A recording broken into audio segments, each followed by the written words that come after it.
Heyo, everybody. How we all doing tonight? Nice to see people here. Having a nice evening or morning or day or whatever it is. Let's see.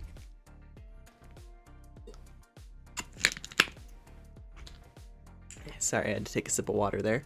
Alrighty. So,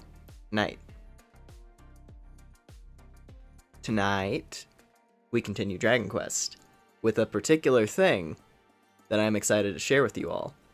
Because it's it's got to do with an idea that we teased at the end of a different playthrough that we just wrapped up. Came to say hi, and then with your grandma. Ah, nice to hear. Nice to hear, Skylord. And yeah, I hope you have a good night. But yeah, anyways, go ahead and tab on over here. Give me a sec. Alright, bop. Alright. You can kind of already see.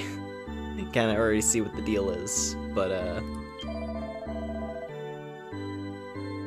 just to, you know, get it right out of the way. We have a couple new party members that I made in honor of a different playthrough that we finished. So, say hello to Cube. I have placed Cube into the party. Also, hold on, I need to like...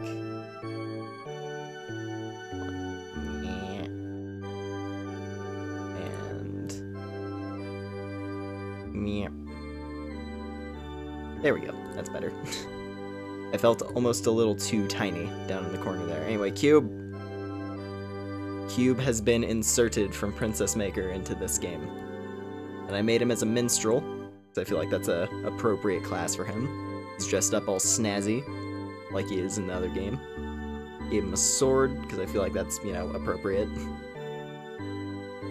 So Cube is here. Quite happy about that.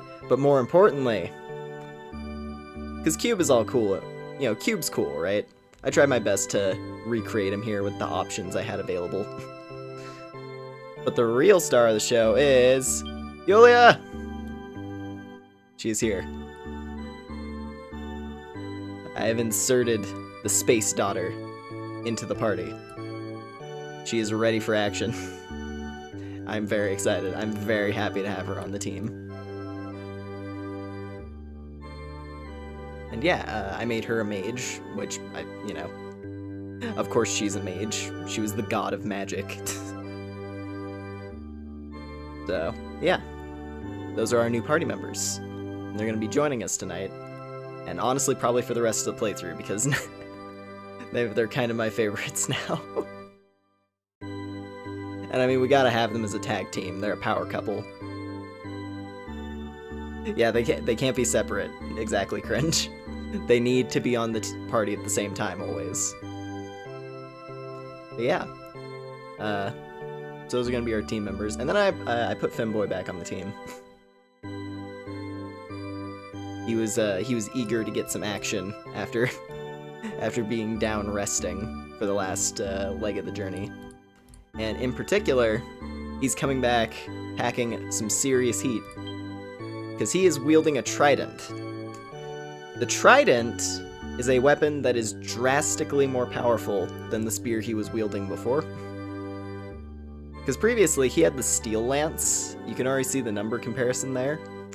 So, yeah, the steel lance, which I was originally planning on turning into a Giga Steel lance, which was going to be pretty strong. Yeah, that thing is completely overshadowed by the trident, which is nightmarish. I believe it has like 65 as its attack stat. I want to say it has like 65 power, which relative to weapons we can buy at this point in the game is insane. Like, I think one of the strongest weapons we can buy at this point is a platinum sword, which has 51.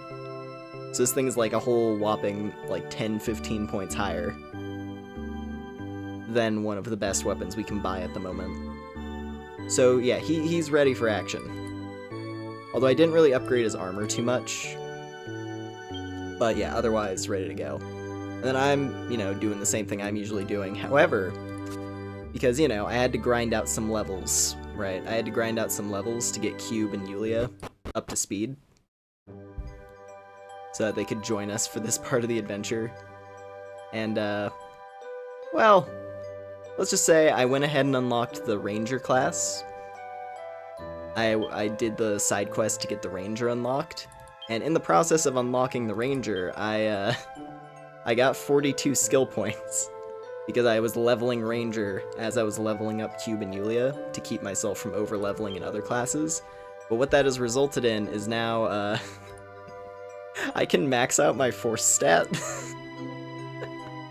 which I'm gonna do. Listen, if anyone's going to be overpowered in the party, I'm gonna make it my character, because why wouldn't I?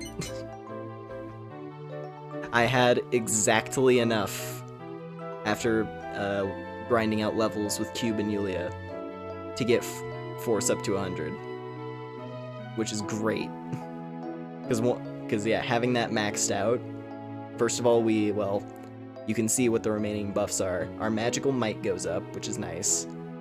We get life force, which is one of the most widely applicable force abilities. And then we get our max HP up. So weirdly enough, I actually might be the tankiest member of the party after doing this.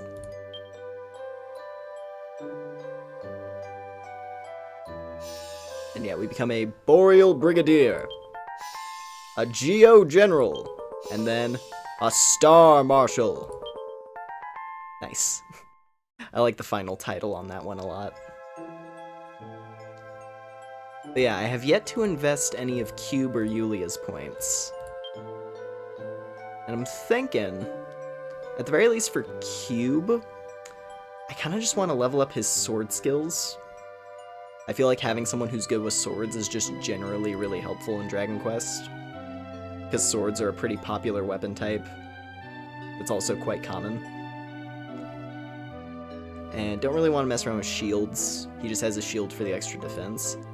His litheness is an interesting one, because this is his minstrel skills.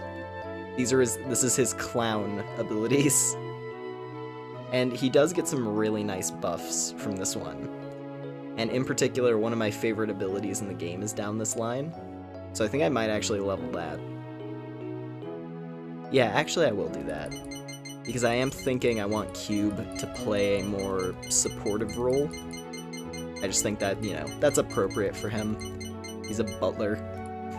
It would make sense for him to be a support character. So just giving him a lot of natural buffs like that is going to help a lot, I think.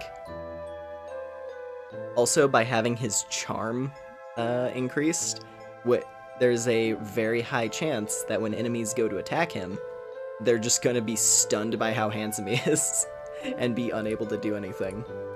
It's one of my favorite mechanics in Dragon Quest, that you can literally stun a monster by being hot. Yeah, and then in the case of Yulia, kind of want to level up her dagger skills, but I feel like that's kind of a waste. Because she's a wizard, we want to level up her magic abilities. I feel like that's kind of, you know, that's the way to do things. We want to level up her magic. Yeah, let's do that. I'm gonna be perfectly blunt here. I'm pretty sure Yulia is gonna be replacing Vtuber. I would have loved to make Yulia the other mage class, but unfortunately the other mage class isn't available till literally the end of the game. Because you have the mage, and then you have the sage. And if the mage is equivalent to like a Final Fantasy Black Mage, the sage is equivalent to the red mage. And they get like a lot of support and offensive abilities, as well as quite a few offensive spells that wizards just don't get. Because the sage doesn't really specialize in the elemental magics. The sage gets like, you know, the sage gets all the levels of explosion magic, they get dark magic, and then they also get healing. They're quite nice. Yeah, anyway, that basically covers all the stuff to do with the party. That basically covers all of the party nonsense for now. But yeah, anyways, today we have quite a few things to go through, at least for what I have planned. Because for one, last time we, let's see here. Last time we climbed up a giant mountain where a lonely stonemason who yearned to return to his homeland carved out like 1,000,000 statues and then chiseled out a perfect replica of his hometown of Zir. And we had to fight the guardian gargoyle that was defending the place in his stead, basically. And then we got a fig. We got a big magical fruit that was powering said gargoyle. And then that led us to this town, Bloomingdale, where we found out the tragic tale of Miss Marion Bloom, who was a young girl afflicted with a crippling illness that killed her young, and then she basically entrusted her life to her doll. But then that doll was just the doll person was unable to properly live as a human, and eventually left. Bit of a tragic tale, but as tragic as it was, it did give way to maybe the best characters in the game. The bandit duo who had kidnapped the doll person who we had to go rescue. And that bandit duo, oh, how we wish. How we wish that bandit duo were reoccurring characters, because they're hilarious. And yeah, what that ultimately all leads to is that, essentially, the puppet Marion, she, in her final act before relinquishing her life force and becoming a doll again, she entrusted the ship that Marion's family owned. She entrusted that to us, so now we have a boat. And that means we can explore a lot of the map. But the problem is... what was it? The main problem is that while we have a boat and can explore a lot of places, that doesn't necessarily mean everything is intended for us. There's actually quite a lot. Also, oh, I forgot about this. Real quick, before we get to sailing for real, you can actually walk around on the boat itself. And there's quite a few things to gather, actually, inside the ship.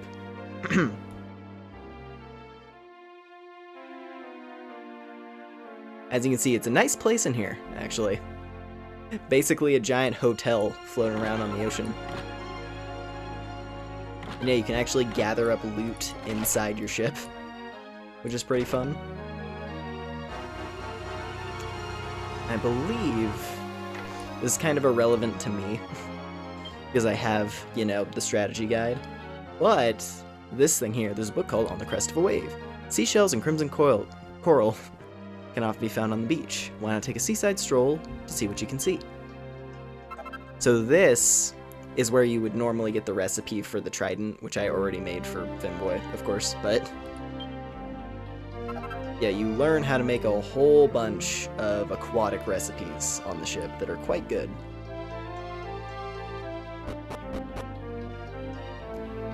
But I think the most striking thing on the whole ship is a little something that is going to be taunting us for a while. Yeah, you can kind of already see it there. This. The door is locked. Doesn't look like any of the keys in the party's possession will open it. There's treasure locked in the bottom level of our ship that we are not allowed to get, and we're not going to be getting it for a long time. The game just kind of has that there to taunt you and be like, yep, here's some loot that you can't have.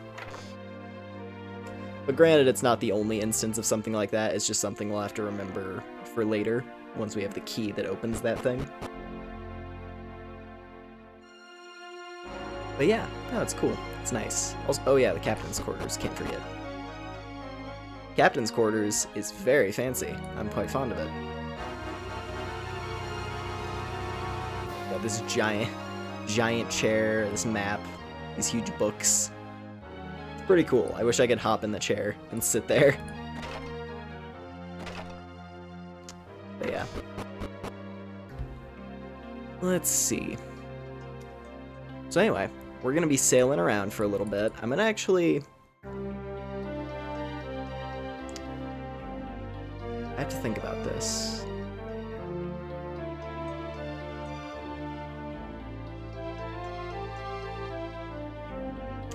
I think... Okay, we're gonna see if I can make this happen. For one, when you're on the ocean, you have random encounters. Everywhere else in Dragon Quest IX has enemy encounters that you can theoretically avoid because they're on the overworld, as opposed to randomly attacking you. But at sea, no luck. Enemies will randomly attack you at sea, which is unfortunate, but it's just something we're gonna have to live with. Ooh, already seduced a monster. Look at me go.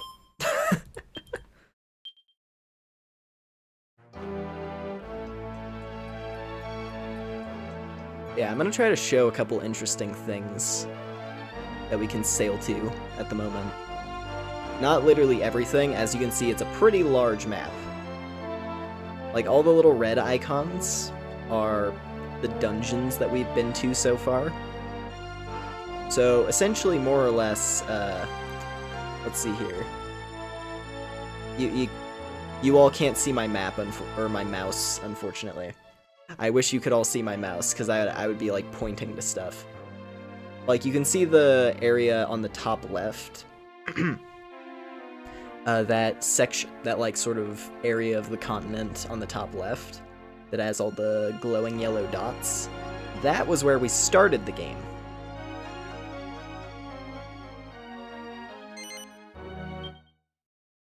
And when you think about how large the world was when we initially started our adventures, that should kind of put into perspective just how big this map is. Also, I'm in a very high level area right now, so I gotta be careful to not attack any monsters. Because this place here, Wormwood, is an interesting little village that we can actually visit at the moment. So let's go say hi to some people. This is an optional little side area you can visit right as you get the boat. Okay. Traveller, are you? You're not welcome here. Leave here before you regret it. Okay. Sorry, can't talk. Not to foreigners. It's the law. Okay. Let's go to the equipment shop. Hello. What kind of pompous, pointless backwater is this? We don't sell to foreigners, they say. It's discrimination. I've come a long way to check out the weapons and armor they make here. They're supposed to be amazing.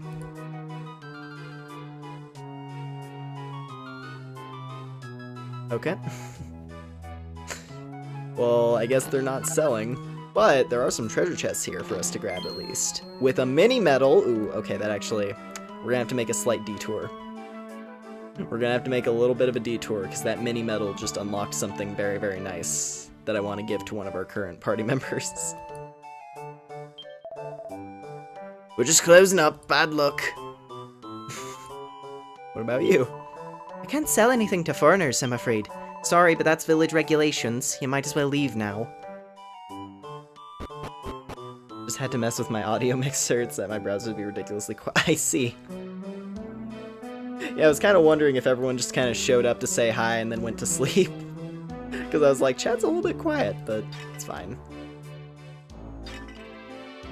This stream was kind of like last minute, because you know, busyness and all that. But, you know, I still wanted to do something this week.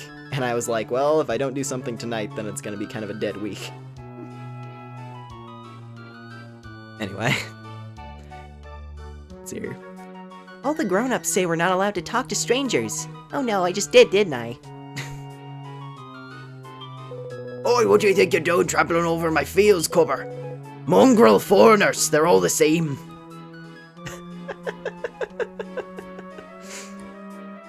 Okay, the people here are quite volatile. Relative to everyone else. Oh, okay, these people are in 3D. That means they're important.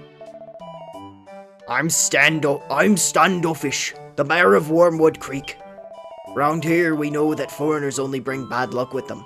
I'm gonna have to ask you to leave our village. Standoffish. Gotta love Dragon Quest puns. Gotta love Dragon Quest puns. Hello there. Oh, I say, are you a traveler? I say, I bet you've had some adventure on your travels, haven't you? Do tell me. I travelled here only recently myself, you know. Yes, I was living in...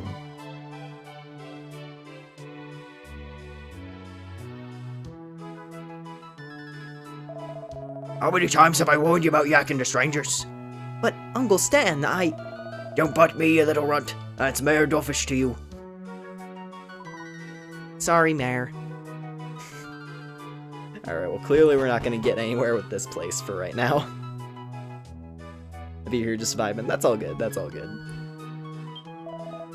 Hello, fellow travelers. I don't know what brings you to Wormwood Creek, but I came here after hearing rumors of great legends waiting to be told. But I might as well not have bothered. Nobody here will even give me the time of day, let alone tell me their traditional tales. There's nothing here in Wormwood Creek, mate. There's up over off to the west, but you'd have to grow wings to get there. There's a whopping great ravine between us and them. We call it the Wormwood Canyon. They say it's bottomless, but I don't know about that. But you'd be a goner if you fell in, that's for sure. Yeah, I don't... Let's just, you know, one more person. Welcome! Oh, you're foreigners. I'm not serving yous then. This shop is only for true blue Wormwood Creekers only.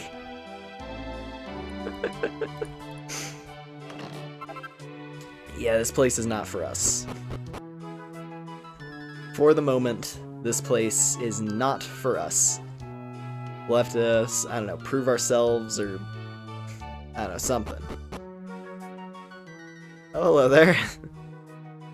Oh, you have a quest for me. Get off me! Stay away, yeah? I don't want anyone touching it, not unless they're a proper priest, and by proper I mean level 15 or above. Now, we do have a priest, but... Well, that's a side quest we'll get to later, I think. We'll come back here eventually.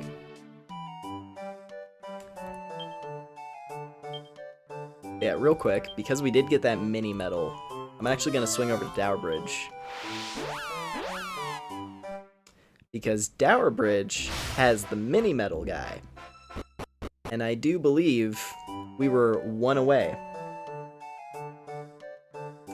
I do believe we were one mini medal away from getting an item I am quite excited to get. Because it is the perfect piece of equipment for one of our party members. Hello there, Max Medlin. Ahoy there! I be Captain Max Medlin, swashbuckling seafaring collector of the miniest of medals. Alright. That's 13 you brought me all together. I'm a man of me word, so here's some of the booty I promised. For 13 medals, you get a bunny suit. That's 13 mini medals I've had off you. That's no minimal amount. And when it reaches 18, you'll have my maximal respect and a Jolly Roger jumper to boot.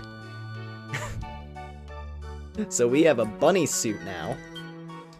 I think you all know who's getting the bunny suit. It is actually a defense upgrade too. Perfect. Here you go. He's ready for action. This is the tank of our party. He's crushing it. You get it. No. No. No, I'm wearing my cape. Or my poncho, rather. Partially because I had to give my fancy-looking outfit to Cube. And I didn't want us to be doubling up on fashion.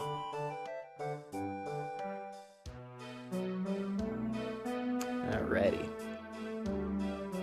So yeah, that was Wormwood. As you said, cringe though. Town's horrible.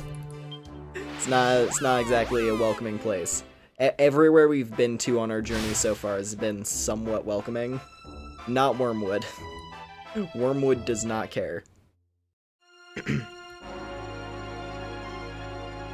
yeah, I believe, for one, this is an area we can go to right here. This lighthouse. Oh, jeez. Gets swarmed by jellyfish. Alright.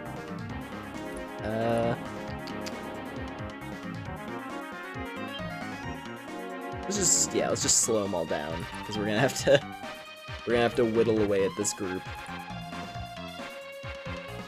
Oh, let's crackle. And then we can bang. Mana War looks like Mana Jelly. Yeah, no. There's like, the thing is, they're not classified as slimes. They are classified as aquatic enemies, but they are literally just a type of slime. It's just a recolor of one of the slime enemies.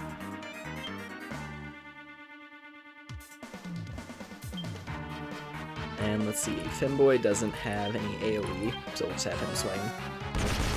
Bang! We'll slow them all down, which kind of worked. Okay, that only missed one of them. Nice, nice, nice, nice.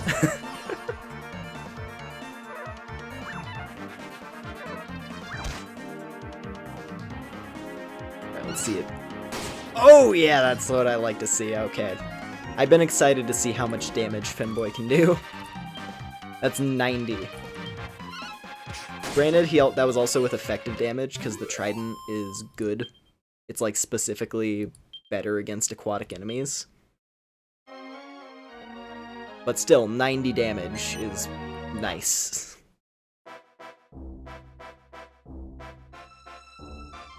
Yeah, real quick, let's head on into the lighthouse. Hello there, ma'am. Oh yes, this, and pop that on there, and whoopee! Perfection. Oh, but no, if I pop that in place of that, maybe... I honestly don't know what to do for... I don't know what to do for the bunny girl. You know, I think I've done, like, kind of like this kind of voice, you know, for the bunny girls in the past, so we'll just go with that. Tricky. Okay, she didn't actually have it. I thought she was gonna continue. It's fine. I'm so tired from searching for the grotto marked on this treasure map. I can barely move. Where can it be? Have you heard of treasure maps? They show you the entrance to grottos where you can find all kinds of amazing treasure. If you've got one, you can take a look at it by selecting treasure maps from the items menu. Yeah, okay. I found it. We do have a treasure map. But yeah, no, the boss at the end of the treasure map that we got last time is not going to be feasible for a little while. We got some work to do. We got to get a little further in the game before we can complete our first grotto. You heard of the Just Desert? It's up the coast north of here, over the east of Newwood Isle. They say there's a lass there whose face could light up 100 lighthouses. A desert queen who lives in the Mirage Mahal. Well, that sounds interesting. It's almost like that's the title of the stream or something. Like, we're gonna go there. Yeah, just desserts. That's one with, like, multiple layers to it. Because, like, it could be a play on, yeah, like, just dessert. And, like, the phrase, just desserts. But it also could be a play. It can also mean, you know, just desert, as in, it's literally just a desert. It's like, what you expect? It's just a desert.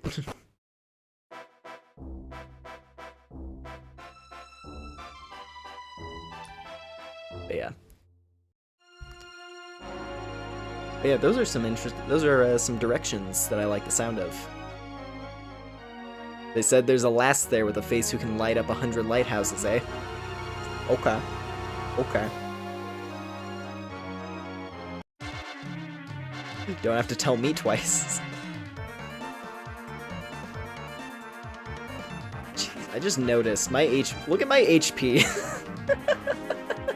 Okay, my character might be a tiny bit overpowered at this point, simply because I gained so many skill points leveling up Ranger when I was leveling Yulia and Cube.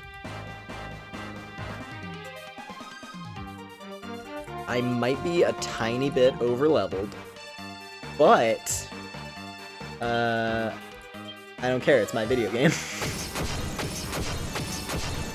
And I'm the main character. If anyone in the party is gonna be overpowered, it's gonna be me.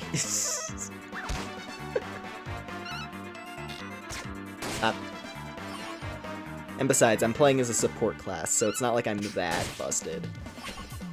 Like, if I swapped over to a Gladiator, right? If I made my character a Gladiator, and then just started wrecking house, like, then maybe we'd have something to call into question. Yeah. This looks to be the place they were talking about. So welcome to the Just Desert. It's what it says on the tin. I'd rather fight this thing. They have sharks that live above ground, or above water. They got land sharks here. This place sucks.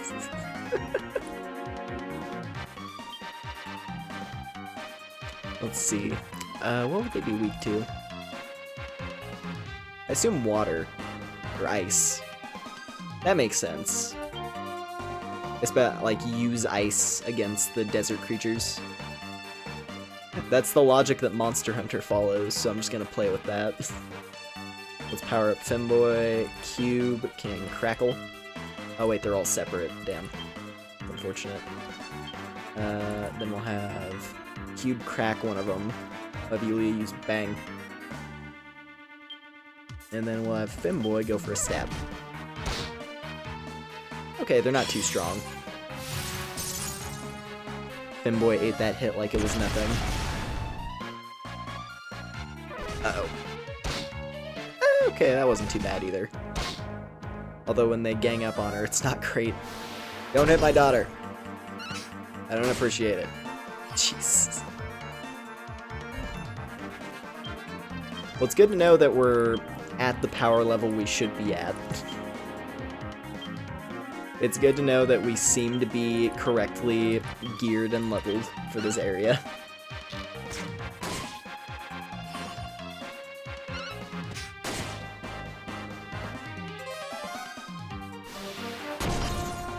Damn, this one's kind of bulky. There we go. Nice. God, can you imagine? Imagine the maximum tension version of Femboy's attack.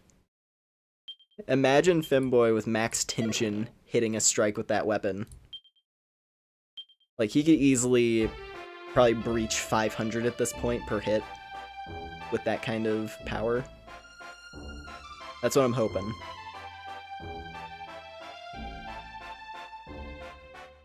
Let's go ahead and make our way inside, because we have entered. I love this town. This has always been one of my favorite towns in Dragon Quest IX. Welcome to Gleba! It's a nice little place. Not really little, it's pretty big actually. Yeah, welcome to Gleba.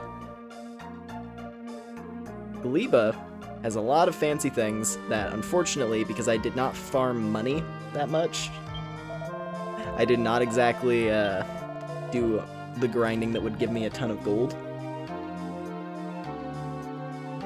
Gleba has a lot of gear that looks really nice. For example, the Tricky Turban, which is a mage headpiece that we could give to Yulia in theory. There's the Musketeer hat, magic armor, which is very good. Summer dress, which is nice. The velvet cape, which looks really cool. The magical robes, which look great. More magic gear, thief gloves.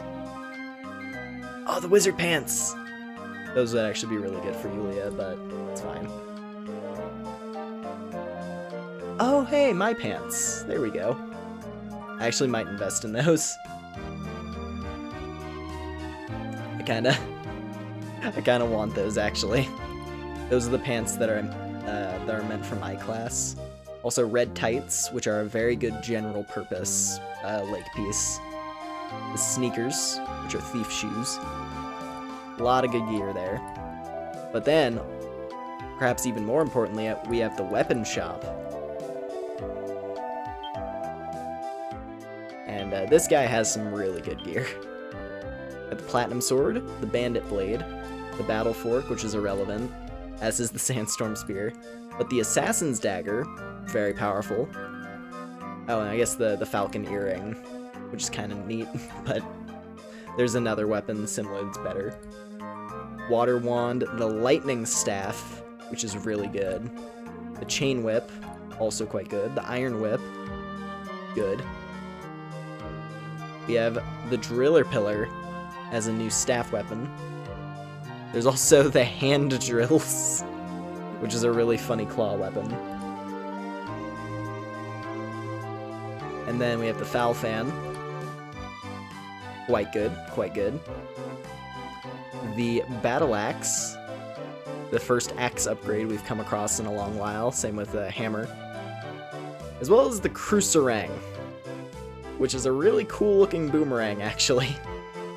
It's literally a cross-shaped boomerang. Kind of an interesting weapon there. But yeah, a lot of good gear. Also, hello there, kitty! Welcome in. Waving hand. Dang, the emoji didn't send. Oh. Here's that instead of sending this in for PowerShell text as part of this. Interesting.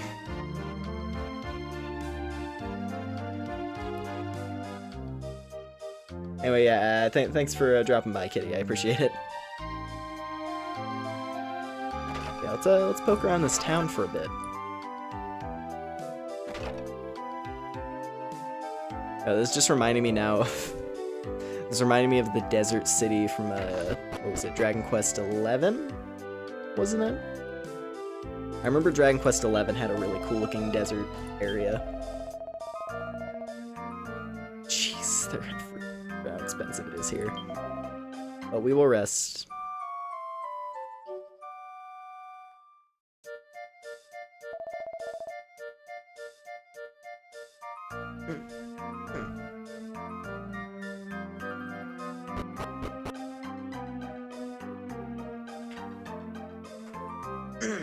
Okay.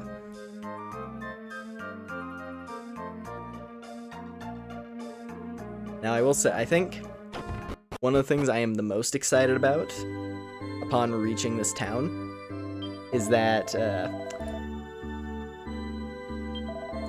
essentially Gleba is where you unlock a couple things that I really love and find to be incredibly useful. There's two main things that come to mind. One of which is a quest, one of which is an item. And we're gonna get both of them when we go to the palace. Oh, hello there, Beep. Welcome in. Yeah, we just sailed across the ocean and got to this desert city. And the desert city is quite nice. And we heard about someone at the palace whose radiance outshines the sun. So, I have a feeling they're going to be an interesting person to meet. Hello there, sir. Beyond this gate lies the Mirage Mahal, principal palace of the glorious queendom of Gleba. It is a place piled to the rafters with women. Try not to be surprised. I was enjoying a secret tryst with one of the palace handmaidens until just now. There was some kind of commotion back at the palace. She had to return. Curse my luck. Okay. We enter the city, and then, like, the palace guard, the first thing he tells us is like, by the way, there's a whole bunch of chicks hiding out inside the palace. But he's like, don't be a creep. That is all. And then the first person we talk to after him is just like, oh, I was getting it on with one of the handmaidens. It's like, I see. Hello there. Our previous monarch worked very hard to build this underground waterway to keep his people hydrated. But the palace's current incumbent uses so much water that soon our reserves may dwindle and die. I always get your name confused with Luminity. Alright.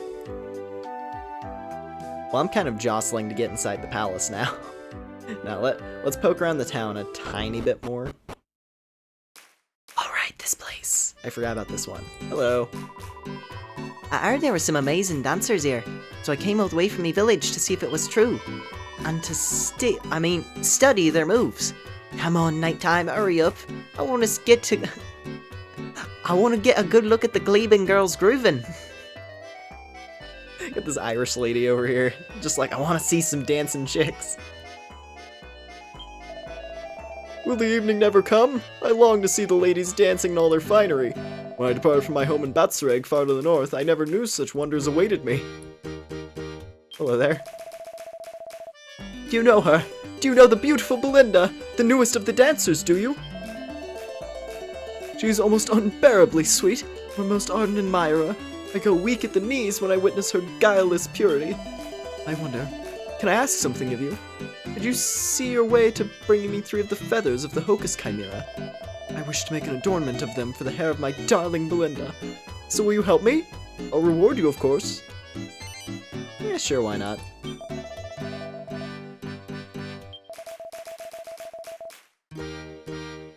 Lumen always makes me think of lights, which means lamps, which means moth boy. I never really agreed to this lamp thing, cringe. This moth thing. Lamp thing, moth thing, same difference. Anyway.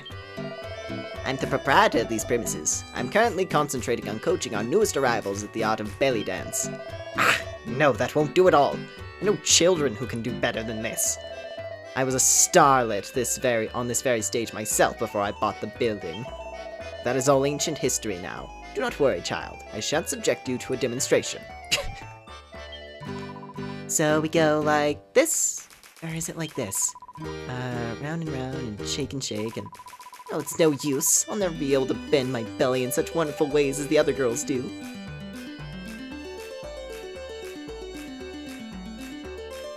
Let's barge in. Hello. What's the matter, darling? You couldn't wait to see me on stage, so you came back here to find me. I understand, darling. Believe me, I do. You're full of burning admiration. Oh, what it is to be young. I'm sorry, my dove, but the dancing does not begin until evening time.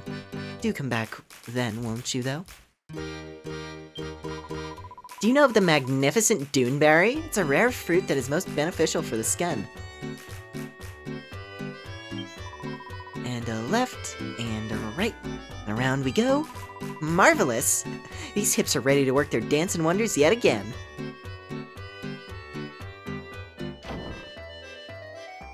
We gotta, I'm just gonna, you know. Well, let's see what this guy has to say. The guy's hanging out front. Roll up, roll up. This way for the world-famous belly dances of Gleba Town. The show don't start till evening, but book your seats now. Every night's a sellout here. It's a nice town. It's a nice town. I approve of this town. I approve of this town. I approve of the priorities of the people of this town. These are the headquarters of the Gleben Royal Guard, established to protect the citizenry from the beasts of the desert. But Her Majesty has no use for us, and we find our duties all but dried up.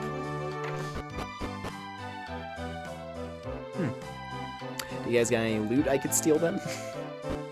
If you're not getting much to do, do you got any weapons that I could steal? Doesn't look like it. Unfortunate. There is a quest there, but I'll check that later.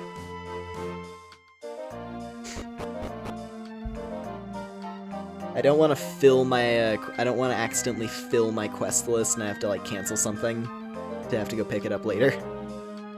Because there is a very particular quest that I want to make sure I can do. Or rather, that I can grab. Because hell, it's honestly a side quest that I don't remember being that hard to do, so I might even just do it on screen. But yeah, anyway, let's head into the palace. Okay. Wanderer, should you be entertaining hopes of meeting Queen Voluptua, I would advise that you abandon any such idea. Her high and mighty majesty will not deign to grant audience to mere travelers. Welcome to the Mirage Mahal, palatial residence of Voluptua, Queen of Gleba. Voluptua. Finally got that sheep intestine out of your throat. Solid, solid. And we got Queen Voluptua. I'm gonna be honest. That was a thing that went... There's a lot of stuff to do with Gleba that went over my head when I was a wee one. When I was a slightly smaller owl, there was a lot. There was a lot about this that really went over my head. Her Majesty is currently busy with one of her daily baths. Please, you must not disturb her. Where? Hi. This is Queen Voluptua's private bathing chamber. Voices can be heard from beyond the door. Highness, you have grown yet more beautiful. I bask like a lizard in the blinding sunshine of your comeliness. Oh!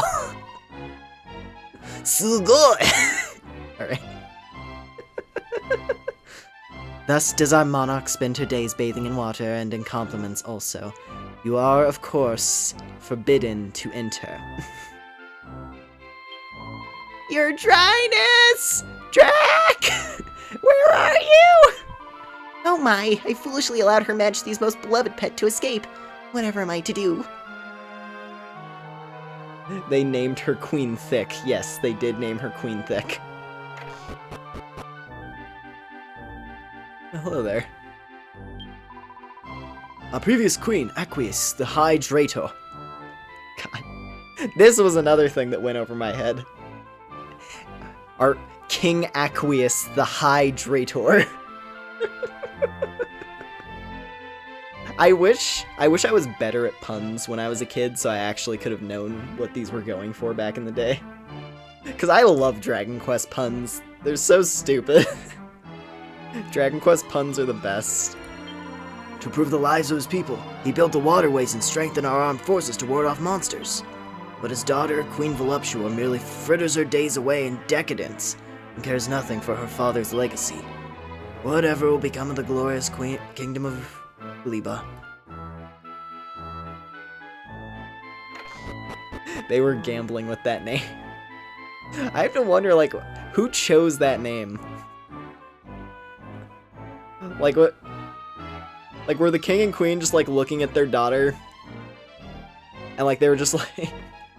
they were looking at their daughter, and she was, she was, like, slightly pudgier than normal. And then they're just, like, he's, like, scratching his chin.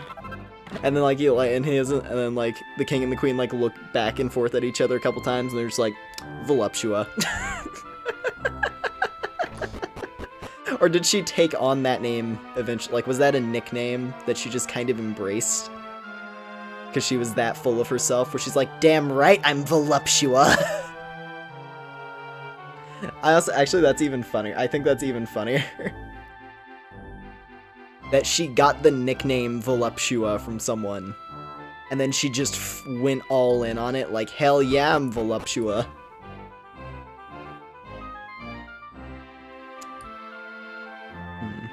Okay, well, real quick, I'm gonna swing outside of the pallet. I'm gonna go upstairs again, because there's a couple things I want to grab.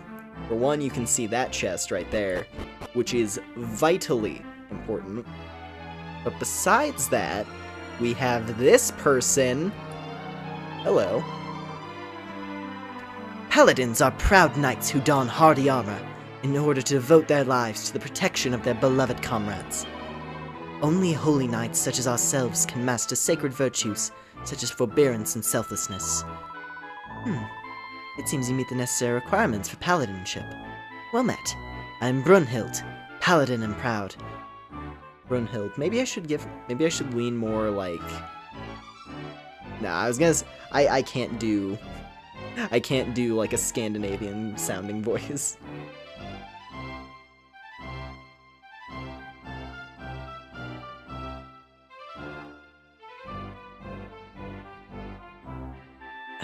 How would I even do that? Brunhild, paladin and proud. No, that was kind of German. Whatever, I'm just gonna stick with the voice I was doing. In Dragon Quest, everyone is British, so you can kind of just do that.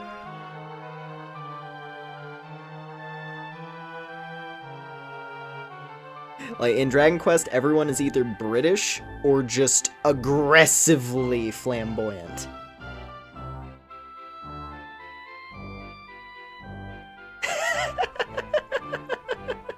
I mean, it's a bit of a harsh way to put it, Beep, but maybe. She basically created, like...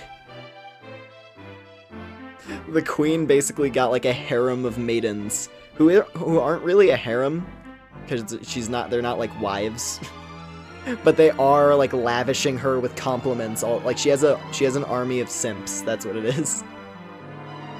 She has an army of simps who are just, like, worshipping the ground she walks on.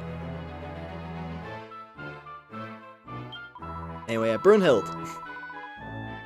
Paladins can harbor the souls of the departed within their very bodies, but you must be tested before I can teach you more. Go out into the desert and prove that you can protect your companions. Make yourself the whipping boy 10 times. Do so, and perhaps the path of Paladin will be open before you. Will you undergo the trial?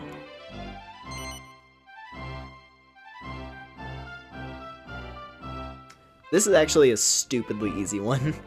It's a slight grind, but this is actually one of the easiest class unlocks, I feel. Which I love, because I want a paladin. There's a very particular teammate who I want as who I want to swap over to paladin, I'm thinking.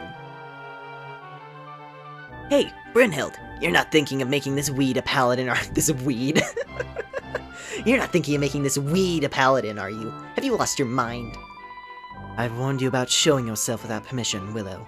Come here this instant. Sorry, it's just that I can tell... I can tell a soft-hearted soul when I see one.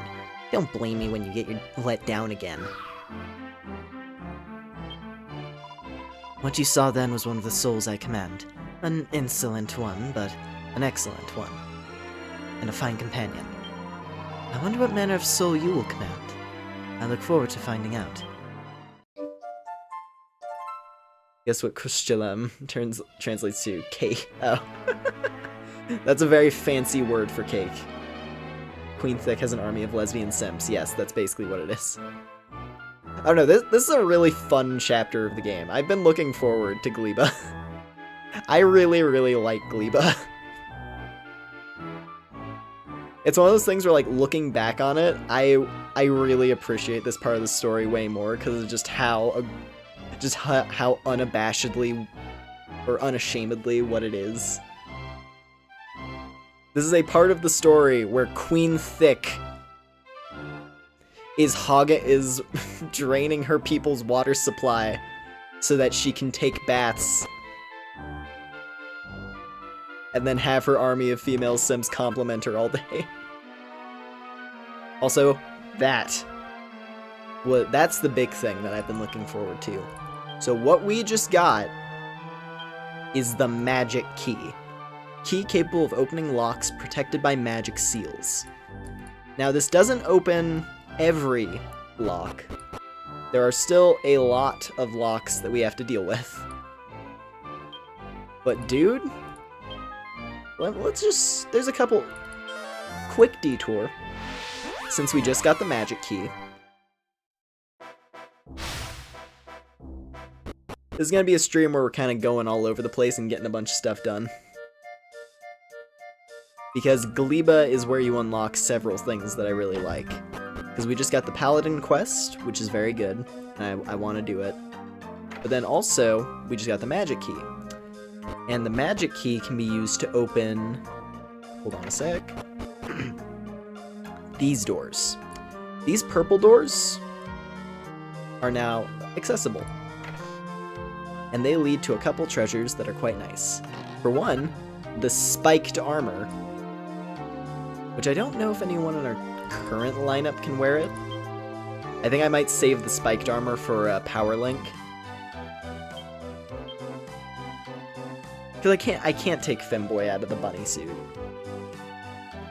I was so excited to put Femboy in the bunny suit.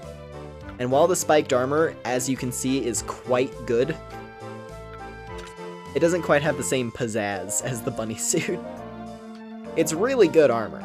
It's like ridiculously good armor. Especially for a tank, because it reflects damage. Like the spiked armor does a little bit of extra damage when an enemy hits you. Put Cube in the bunny suit. Okay, you know what? Fair enough. Fair enough, actually. That's fine. And in fact, that actually works out for the best. Cube, oh my god. Fucking hell. Cube is crushing it. Well, I bet Yulia's pleased. Given how things played out at the end of Princess Maker, I bet Yulia is quite pleased with that one. Yeah, now I can put the vest back on, which is what I wanted. Oh my god. You don't have too many modes for Minecraft when you're role-playing as a cult high priestess who's married to the city's captain of the guard. That's interesting. It's an interesting situation to have in Minecraft of all things. Although granted, I can understand where it comes from, because I do remember there's there's a lot of those Minecraft mods that add towns and settlements and like RPG style NPCs and quests and things like that.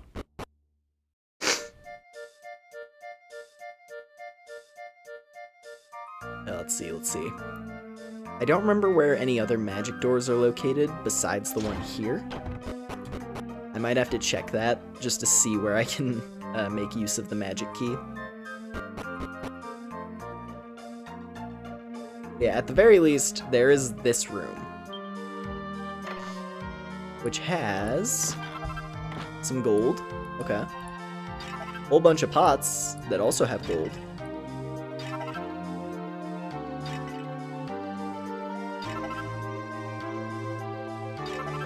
Some snake skin, and then a magic robe. Sick. We didn't even have to buy it. How about that? It's not quite as fancy compared to the spiked armor. The spiked armor is that's like the really cool magic chest thing that we can get right now. But the magic robe is quite good. And actually, I'm gonna put that... Actually, it's worse. Wow. It's worse than the thing Yulia is currently wearing. It doesn't look bad, but yeah, the fizzle retardant is quite a bit better. You have 300 mods. Jeez. Yeah, yep. You know what? Now your predicament makes a lot more sense.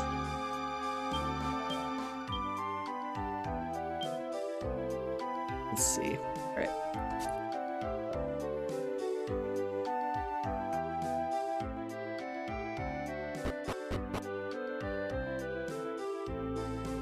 Cool. Well, that's our magic doors for now. I think that's all of the magic doors that we can access currently.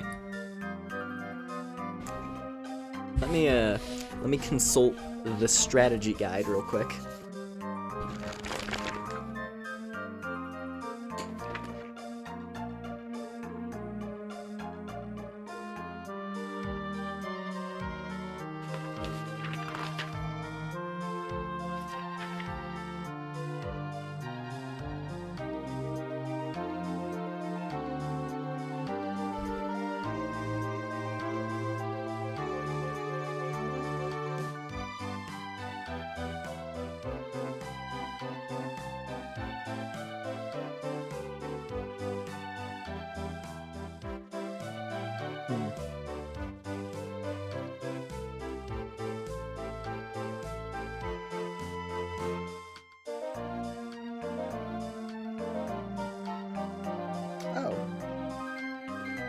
a minute.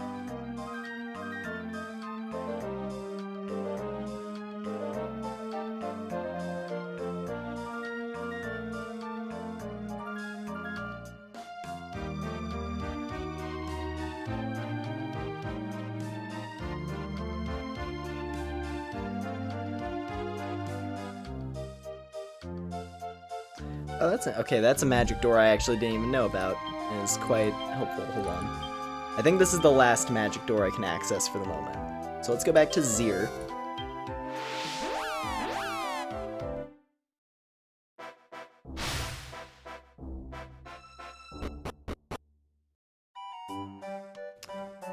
And if we go behind the inn, there was a magic door on the back of the inn. Like, what? And that leads to a mini medal, so that's helpful. One step closer to getting the next item from Cap and Max.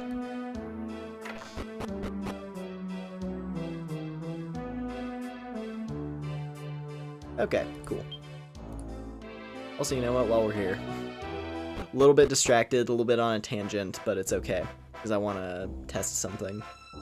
Because as you can see, our ship, whenever you fast travel, your ship is placed somewhere relatively close by. You can actually sail up into this little river area next to Zir. There are, in fact, some things that you can find up in this water.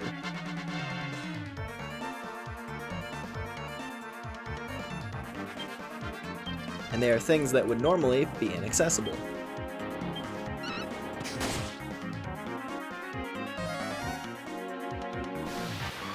Ouch.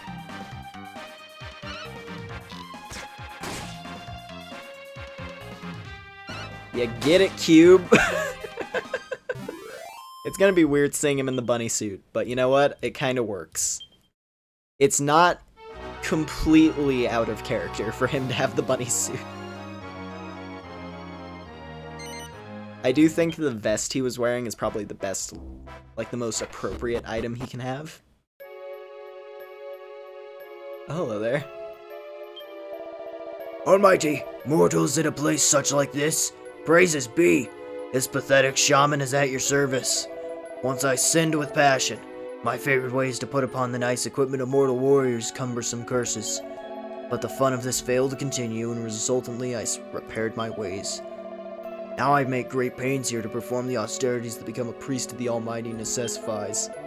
Now, I must make to you a request. I wish to try my powers of priestitude, which I will need you to place on your person no fewer than 3 cursed equipments. I shall break the curses. I love that the quest doesn't even, it's not even indicated. I love that this quest doesn't even have a name. You just find this guy.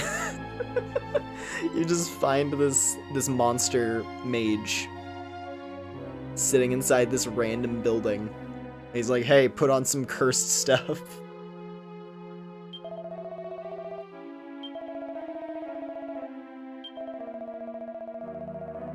So let's see. So we have to put on 3 cursed items. I have to think. So let's see here. I know we have 1 cursed item right now. The problem is I don't know how soon it is where we'll have 2 additional cursed items. Because the other cursed items that come to mind are quite rare.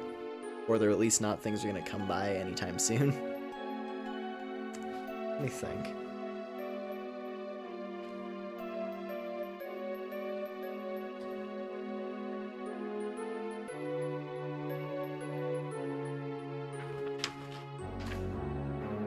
Oh, wait a minute. I think... Is this one of the...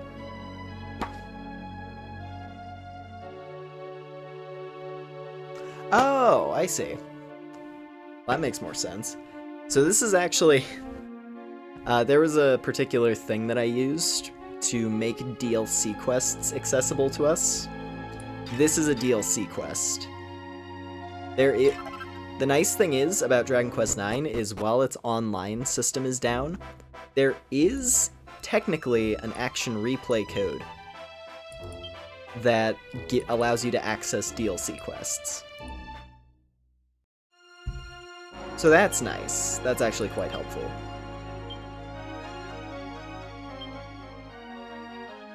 Because I was wondering about that. I was like, I don't remember this quest. That explains why it was question marked out, because technically the quest isn't downloaded, but it is accessible to me. I just counted all my mods for my games. I have almost 1,300. Almost. Jeez. I think the most mods I've ever had for one game, it was for Skyrim, and at one point I had like 200 something active. And like and the game would only occasionally start up. Because I must have messed something up when I was installing everything. So yeah, that's nuts. That's kind of nuts, Beep.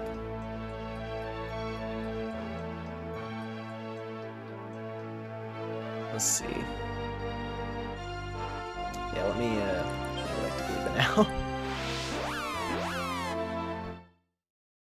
We need to actually make main progress now.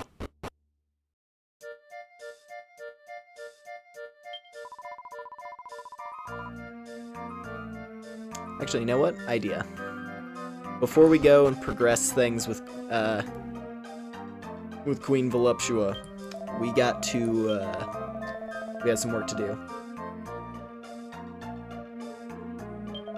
We got a show to visit.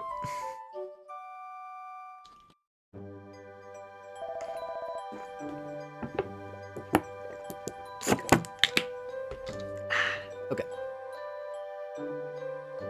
Yeah, we have a little show to go and visit. I'm wearing my fancy clothes. I'm wearing my fancy clothes.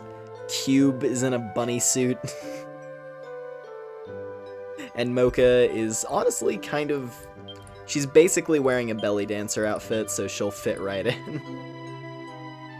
Now that I think about it, she's basically wearing a belly dancer costume.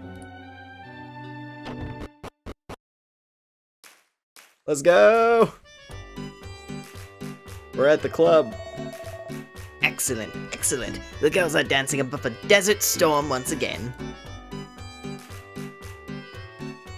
Look at them go. Look at the wing.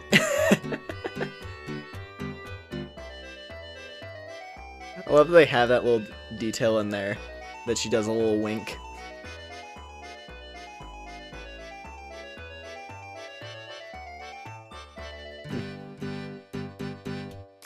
Yeah, let's see what everyone has to say. Why can't these stupid men sit down quietly and watch the dancing? I can't see a thing. Ah, such a sight for these old eyes. Now I can die a happy man. Wow, even the priest is here. Even the priest is here. Oh, benevolent guardian, please forgive your humble servant for deserting his duties so. I love that. I love that even the priest jumps it. Even the priest is here. 50% of the mods are in Gmod. Jeez. Okay, I guess Gmod probably would have had a lot of mods, now that I think about it. Because of, like, the Steam Workshop and, like, all the miscellaneous stuff I downloaded off of there. Such a beauty, these dancers. Everyone's a precious jewel. When I departed from my home in Batsarek far to the north, I never knew such wonders awaited me. Oh, right, the feather guy. Yeah. That's already done. I see. Interesting. Very interesting. The heat generated by the dance moves through the air, forming a convection current when it meets the heat of the crowd. And if we let A be the motion of the dancers, and B be the temperature of the room, we see a direct causal relationship. So the more energetically the dancers dance, the hotter the room becomes. A fine conclusion. I'll jot that down. Oh, do excuse me. I'm a climate change specialist visiting from Swine Dimples, you see. Swine Dimples is a world-renowned center of learning tucked deep in the snowy wastes up to the north. You'll do well to jot that down. Also, yeah, swine dimples.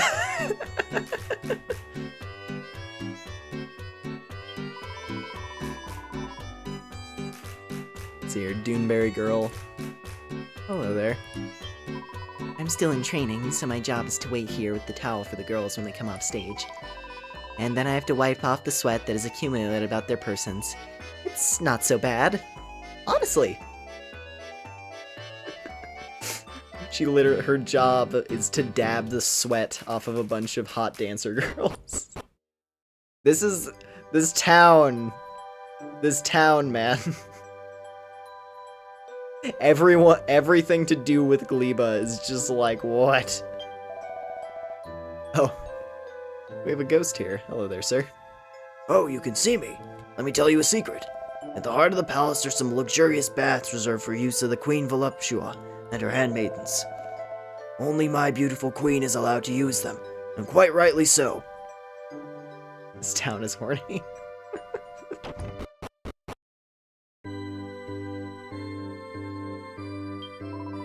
Good evening, child. What brings you to our church at this late hour?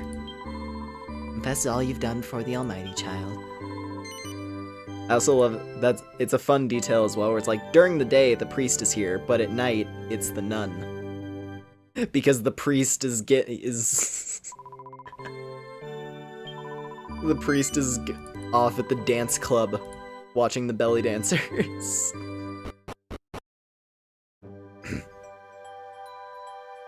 Like, I'm half expecting that priest comes back to... That priest returns to the church every morning.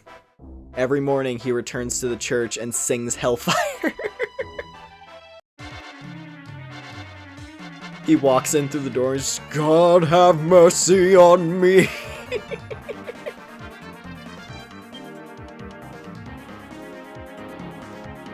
This burning desire.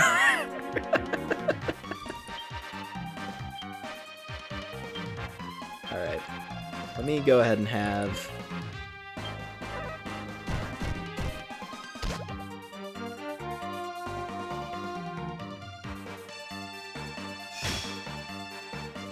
Let's see, I believe if I have... I just have to have Femboy make sure he uses the ability. Like, once per battle, and then that counts for the Paladin quest.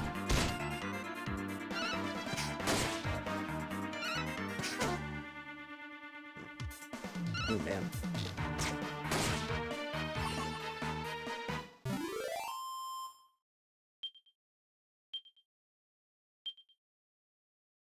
There we go. Alright, easy. God, that's so simple.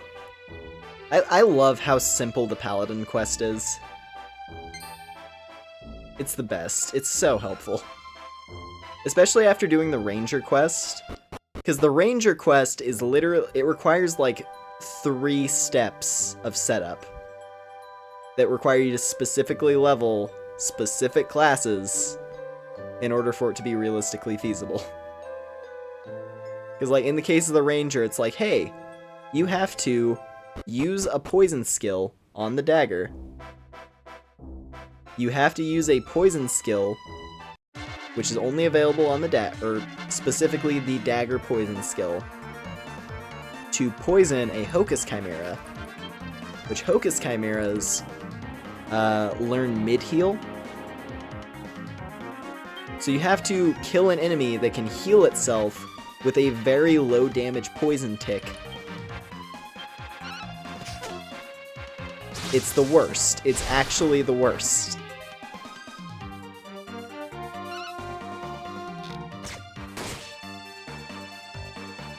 And, like, the only way you can realistically do the quest easily is if you have leveled up a character who has the Fizzle spell.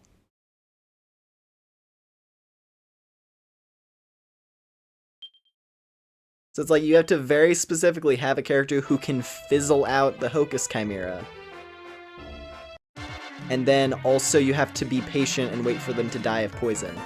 And you have to do that 3 times. It sucks.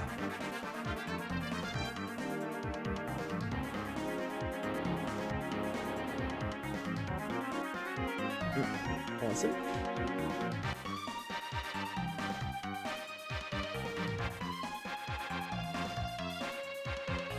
Oh, hi, Brexen. Welcome back. Nice to see ya. Yeah, we're playing Dragon Quest. As you can see, we have 2 additional party members. I brought 2 more people onto the squad who have joined us from another world, and I'm quite happy that they're here. To the point where I think they're honestly going to be the main party members. Maybe. I don't know. They're at least going to be rather frequent party members, that's for sure.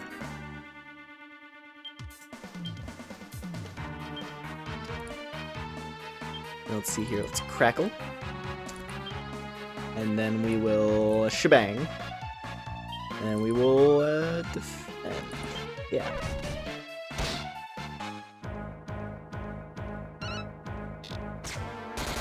Oh! Nice. That was huge. Tackle.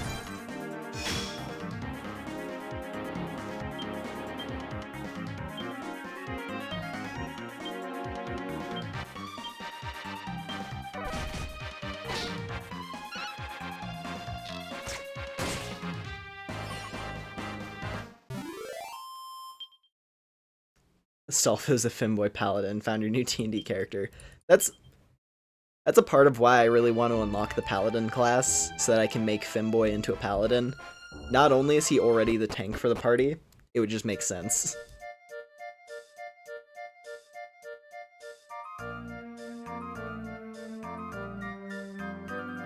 I was messing around with the D&D AI, and it was all normal until I realized I could just say, I also got a nuclear warhead. Whenever I get a reward, and the AI would just go with it.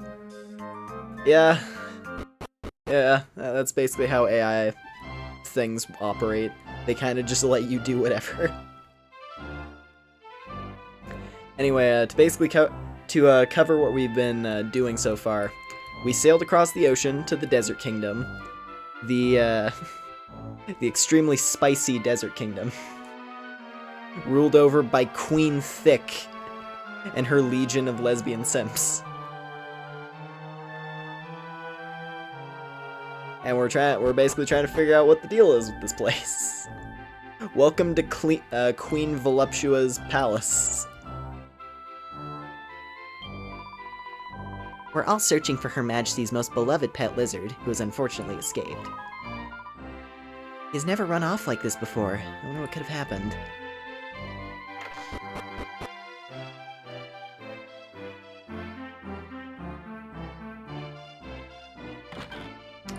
Just, you know. Okay, we stole the queen's socks.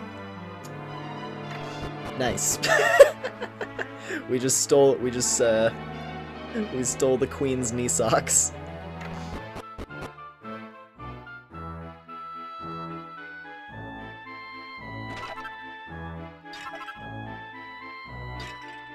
Oh yeah, no, Brexen, that's just how that's gonna be the energy of this particular arc of the story, because that's the vibe of Gleba. I am here for it. I love Gleba. Gleba's like one of my favorite places in the game. According to the tales of legend, those who consume the golden fruit will have their wishes granted. I wonder if that which Her Majesty was given is one of the fruits of legend. So just listen to me, such silliness. Okay, hold up, wait. I like to imagine whenever someone mentions the golden fruit, I love to imagine that whenever someone brings up the golden fruit, your character's eyes just bug out and there's like a glass shattering sound effect. Like someone's like, oh good, that, oh man. It's like, ah yes, that golden fruit which she consumed and then began to laugh maniacally and started glowing. And then your character is just standing there and just eyes bloodshot, like, what did you say? You're a traveler. What business have you in Mirage Mahal, most perfect palace in the glory of the glorious Queen of Gleba? You seek fruits of a glowing golden hue. A particular peddler presented Her Majesty with one just such fruit the other day. But she will not grant an audience with just any wanderer who happens by. My apologies, but I can't allow you to see her.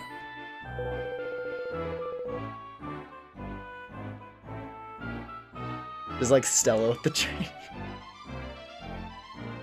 Casually fishing from the place where girls bathe. Oh yeah, the guy up on the roof, yeah. If you would help us resolve it, I could perhaps pull out strings to gain you entry to Her Majesty's chamber. Well, will you acquiesce to my request? Yes. This most excellent news. Let me apprise you of the details.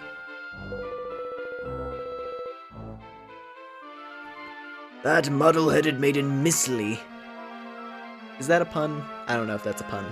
Missley has mislaid his dryness, Her Majesty's beloved and most golden pet lizard. I wonder, could we call on your exalted aid in apprehending the errant amphibian?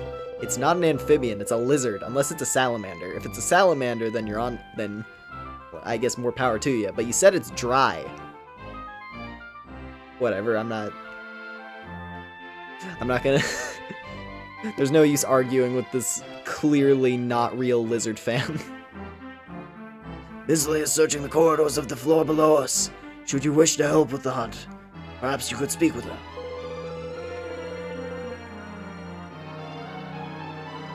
Mislaid. You know what? Yeah. Maybe that's a part. It could be Missley because, like, yeah, like, klutzy, and then she lost the lizard, so, like, it's missing. But also, because she clearly seems to be she's the handmaid, you know, she's the handmaiden who's not in the royal bath with the queen. She's the handmaiden who doesn't get to gaze upon the queen. So yeah, you know what, that's also kind of a good pull. Alright, let's go hunt for a lizard.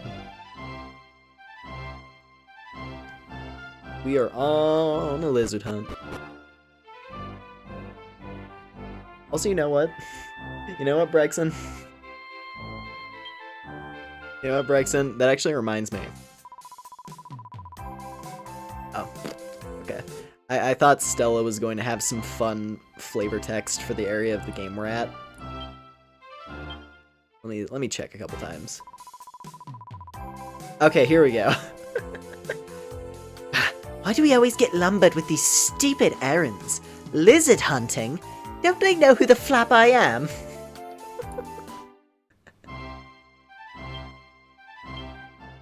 Is that the only one she's got? Okay. I think that's the only one she has for this area. That's something I should have been checking more throughout the game up to now.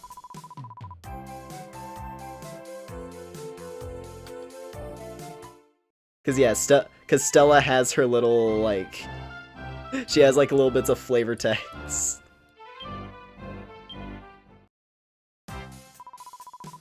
Yeah, okay. So it's the slowly catchy figgy approach, is it? You clever monkey, you. Alright, Missley! Missley! There you are.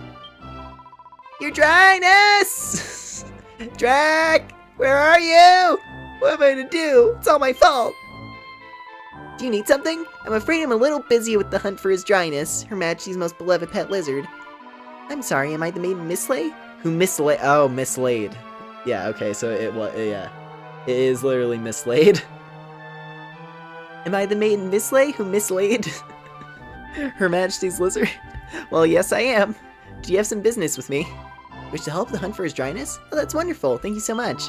I'm currently searching this area, so if you could hunt for him elsewhere, I'd be much obliged. He despises loud noises and likes to hide where there's no noisy people around. Or you go to such a place and make a clap or something. Or, were you to go to a place and make a clap or some such surprising noise, he might well be surprised into the open.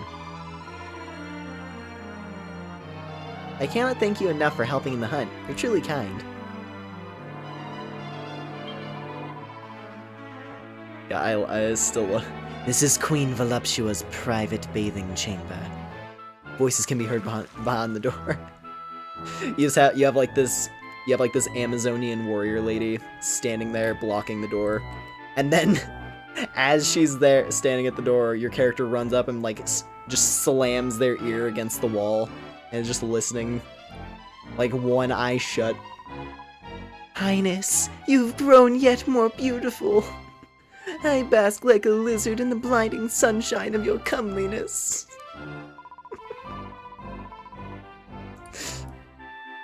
God. Gleba is great.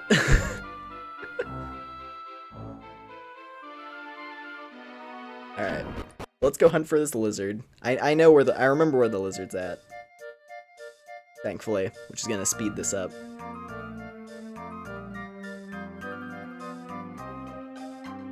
Alright. So I believe... Let's see, we can do party tricks. And then I think... Where's Clap? There's Clap. Please, Clap. Okay, I think this is something I'm gonna need the controller for. I've mainly been playing this with touch controls because I find it to be easier. There we go. Come on out. There he is. There's the little bastard. Oh, he's got a fancy little scarf.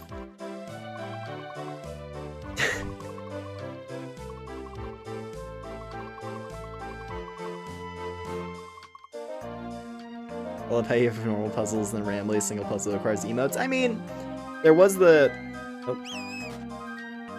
He kind of just ran into me. Lumen grabs hold of the gleaming golden lizard.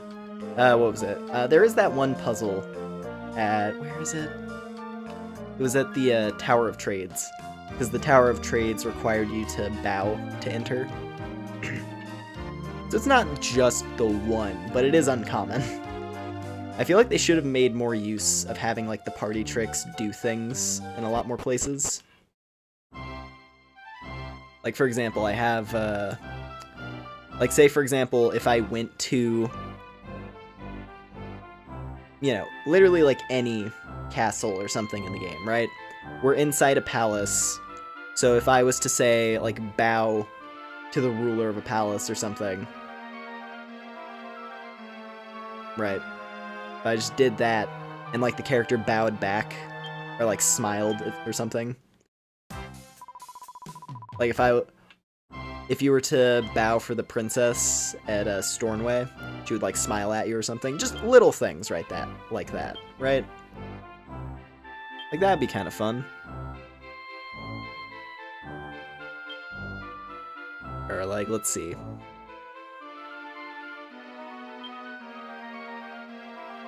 Or, like, if doing this at a clutch moment, like, if if, for example, a monster is chasing you, and you were to open the menu and dive, right?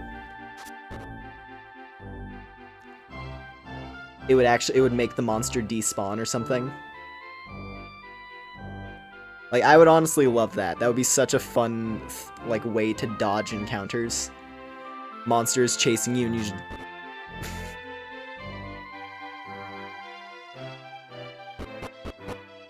Yeah. Anyway. I have acquired the lizard. What is this I see before me? The lizard with you is none other than His Dryness, the Right Honorable Drac. You are as good as your word, Wanderer. As promised, I will request for you an audience with Her Majesty. Hello, Voluptua!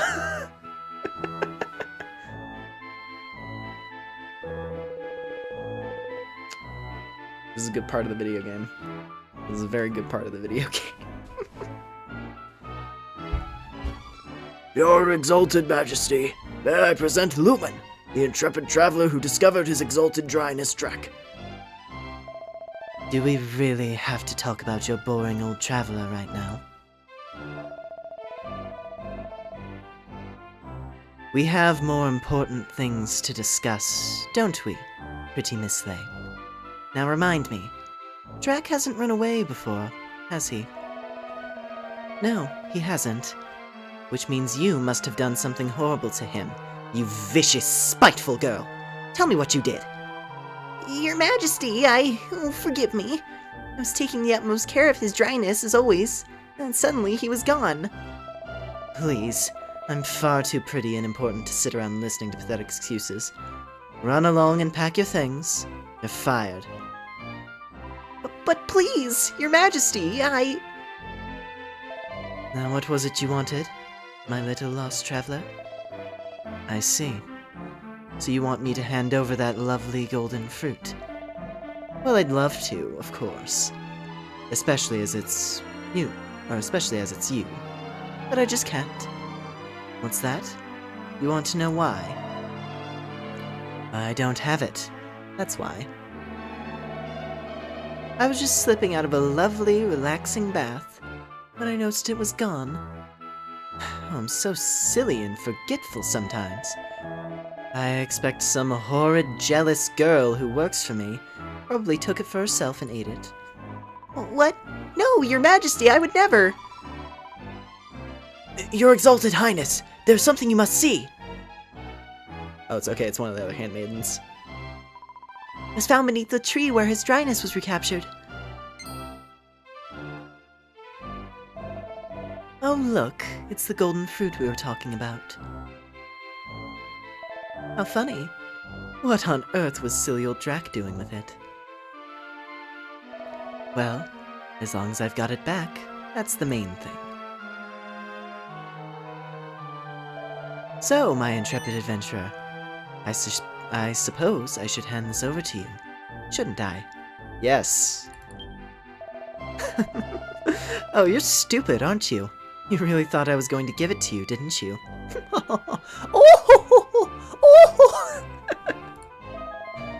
No, I'm going to slice it up into teeny-weeny pieces and put it into my bathwater. A fruit like this is bound to make my skin even softer and more beautiful. Assuming that's even possible, of course.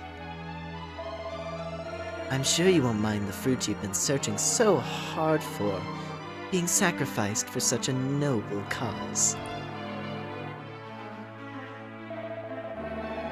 Come on then, my Dracky-woo. That nasty, dirty traveler touched you, didn't he? Let's get you in the bath and wash off the filth. I'm gonna get you. Oh yeah, here we go. I love Stella. Oh, the flappin' cheek! What kind of queen is she supposed to be? She's horrible!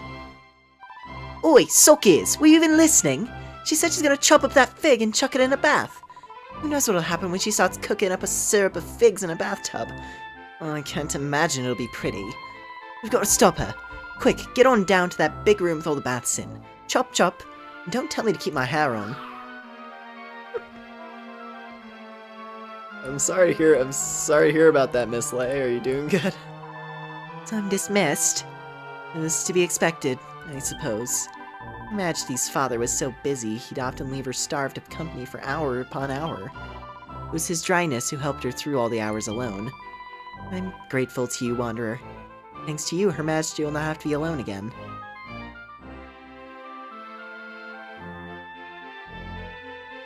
Well, we gotta go kick down the door to the bath. Hold on, let's go.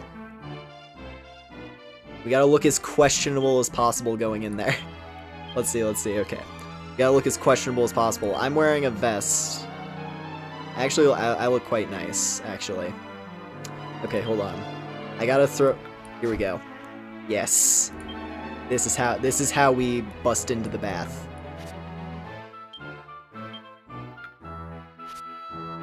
I bust in there in a Speedo and a fancy vest.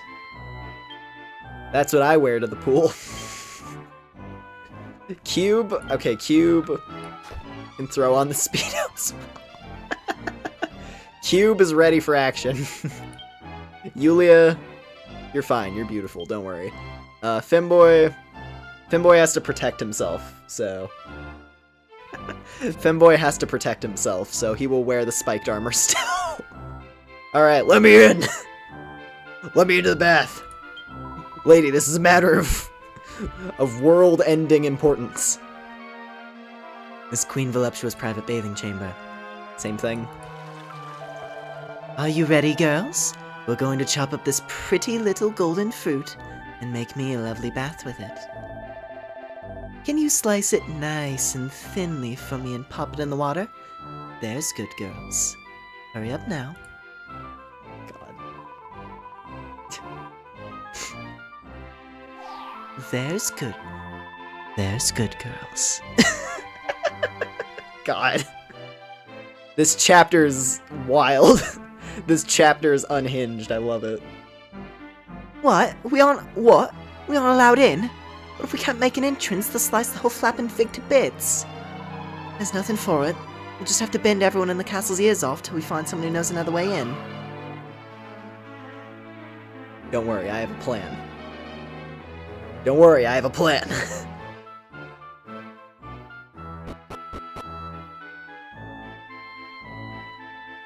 Now, god damn it, now, I just like, I looked at the way the party is organized, and I just realized, I'm picturing Cube right now, and he's just like, is this truly necessary?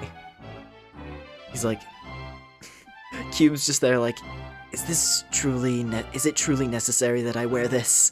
And then Yulia is like standing behind him, like biting her finger, like, yeah. And I'm just like, I'm shooting Yulia a thumbs up, like, don't worry, dear, I'm doing this for you.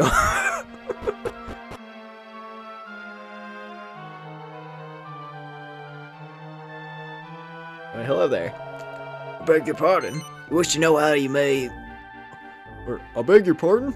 You wish to know how you may enter the Queen's private bathing chamber? Yes. I can see you do not seek such a thing lightly, and I suppose I must impart to you my most secret knowledge. The water that flows by us here runs into the very chamber you seek. Were you to immerse yourself in it, you will be swept straight into Her Majesty's most private of chambers. But I cannot vouch for the safety of such a passage. You may find yourself beaten and bruised after falling such a distance. I beg your pardon? You say you fell from the skies into a great waterfall once before, and did not suffer so badly. Well then I'd very much like to see how such a fall can be endured without harm. Show me your mastery at plummeting. Alright. Let's do it. Looks as if the water flows down to the Queen's private bathing chamber. Let's do it.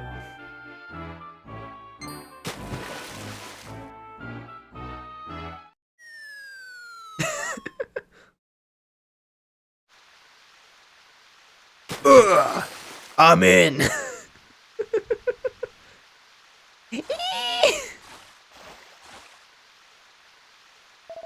What do you think you're doing? How dare you barge in on the divine voluptua's sacred bath time, you beast! Itchy. It wouldn't really be etchy. She would be calling us a hentai right now. She would be throwing out she'd be throwing out the big uns right now.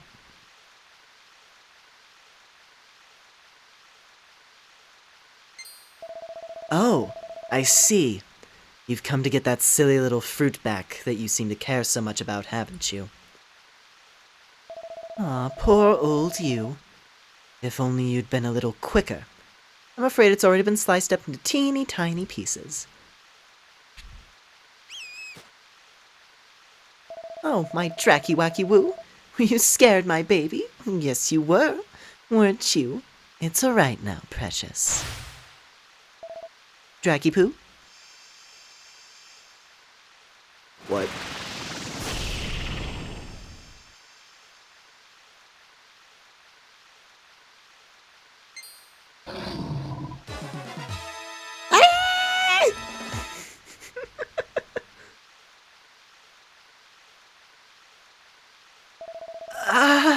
My Dracky Woo! What's happened to you? You've gone all ugly. Help! Help me! Oh. Uh-oh. Ruh-roh.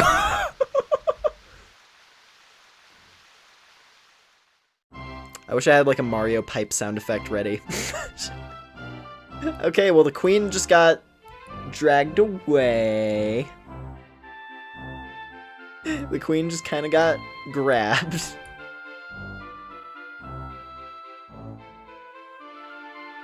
What you got to say?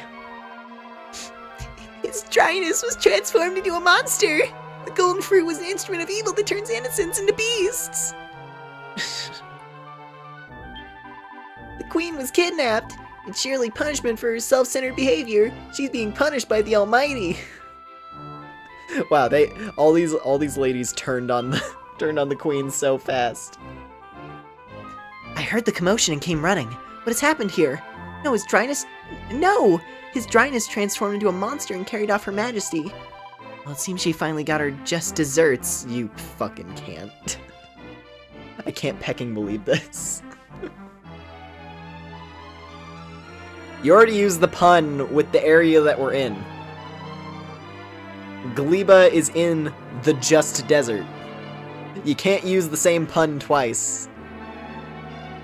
You can't pecking do that. Anyway. God. Oh, is this Miss Lay? Oh, it is Miss Lay.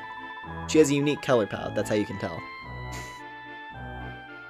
I heard Her Majesty was in peril, and I came as quickly as my legs could carry me. What happened? You must tell me. His dryness was transformed into a monster and kidnapped Her Highness, but... Oh, this is terrible. Starved of parental affection and now betrayed by her most trusted friend. Lumen, please, you must rescue Her Majesty. If she's not brought to safety, she may never mend her ways. You must help her. Yes, they can. They just did. Well, I don't have to accept it. I don't have to appreciate it.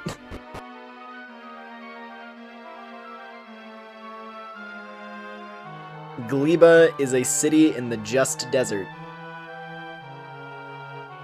Anyone who uses that pun is a loser. Anyone who lives in a place called the just desert and then proceeds to use just desserts when we're in a desert town they can suck eggs. Alright. Anyway, let me put on some pants again.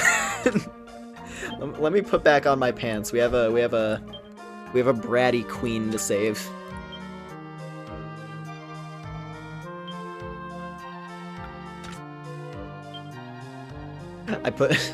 God, I give Cube his pants back, right? I give Cube his pants back, and then Yulia's like, God damn it, Dad, just like under her breath. It's like, way to go ruin my fun.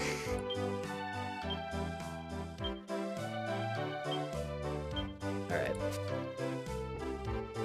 Well, let's go ahead and let's rest, let's save, and then we will go ahead and follow. We'll go ahead and follow Drac.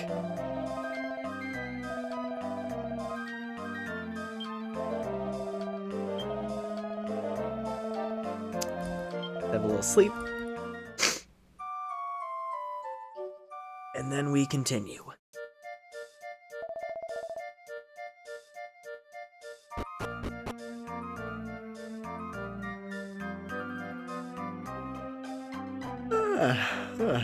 Whew. Okay.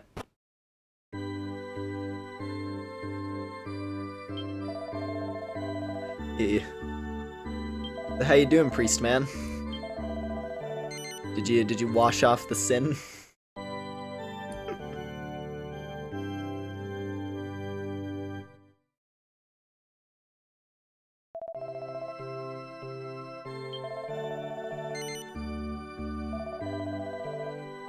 There we go.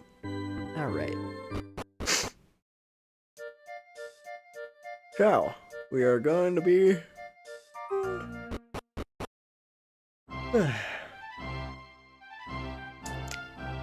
Have I heard of Indami? I have not. I don't know what that is. For how many charges of animal cruelty do you think Dragon Quest would go to jail for? Well, you see, the monsters in Dragon Quest aren't... they don't have rights, you see. So any and all damage inflicted on the monsters that live out in the wild does not count. And those are the only creatures I have exerted violence upon. What is a wanderer such as yourself doing in Her Majesty's private bathing chamber? Ah, Perhaps now is not the time for such trifles. Did you see his dryness? He turned into a hulking great monster. And then he picked up the queen and carried her off down the well over yonder.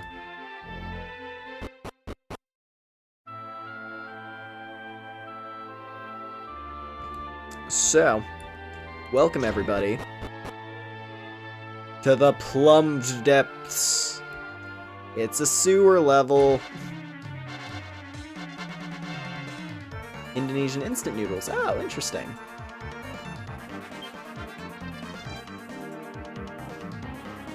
Yeah, I've only tried like a handful of different instant noodle brands. I think there's like this one I remember really liking. It was like a tempura flavored udon thing. And it was like a South Korean brand. I don't remember what it was called though. But it was really tasty. It had like a good broth and like really thick noodles. Like really thick noodles considering it was an instant ramen.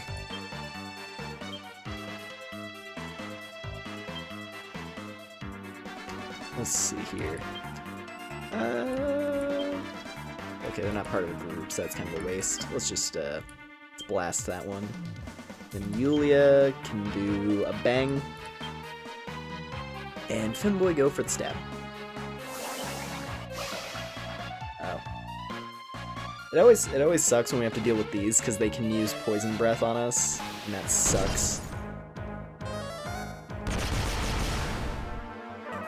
Partially because do I have anyone who can cure poison, actually, now that I think about it?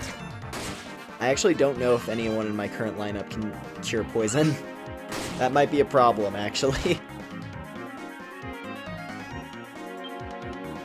Especially if we're going to be encountering these things a lot.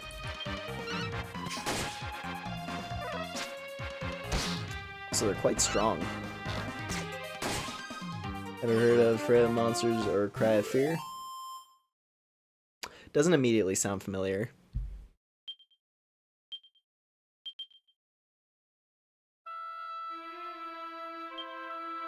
Okay, let me check this. So, okay, we do not, in fact, have a poison cure. Oh, God.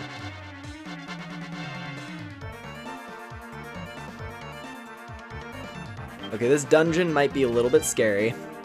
We're already off to a bad start on account of getting poisoned without a way to cure poison. I might need to go stock up on some items, actually, before we delve into this place.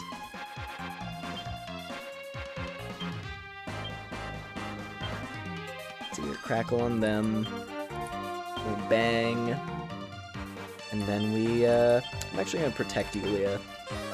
Make sure she doesn't die.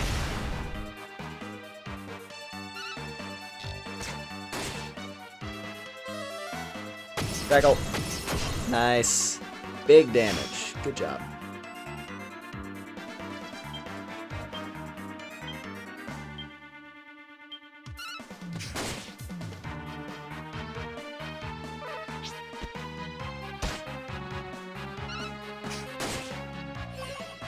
Nice. Easily done. Some kitty litter. Alright. Okay, I'm gonna go buy poison cure items. Seeing as I don't have any, I don't have the poison cure spell on me at the moment. Oh, we did. Okay, no, she is still poisoned. It's just not ticking. Eating a giant bowl of Indomie with Southern style sweet tea while it's heavily raining. Having a great... That does sound really comfy, I will say. Just a nice big hearty bowl of noodles.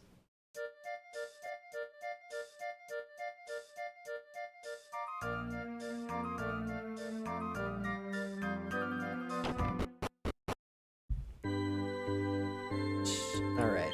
Priest man! I need you to purify.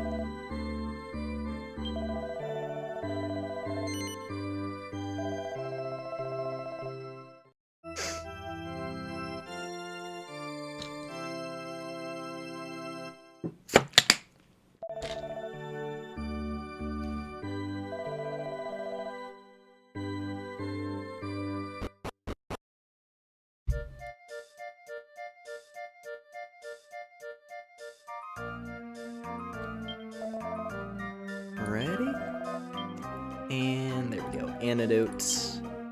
Let's get like 10. That should be more than enough to cover me for a full dungeon, I hope.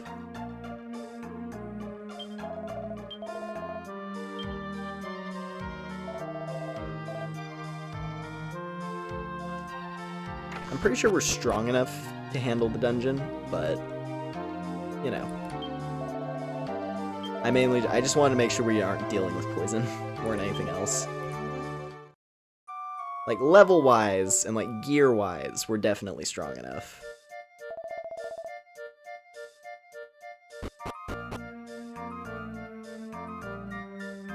Alrighty. Let's give this another shot. Literally got walled right at the entrance to the dungeon.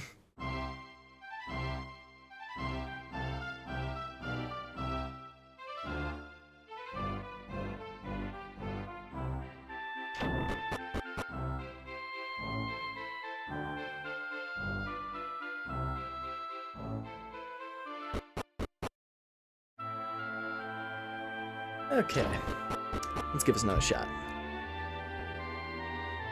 So yeah, the plumbed depths. There's a lot of undeads down here, a lot of gross things. There's big snakes, as you saw. Oh, there's a magic door.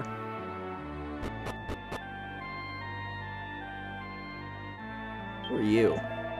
Oh, hey!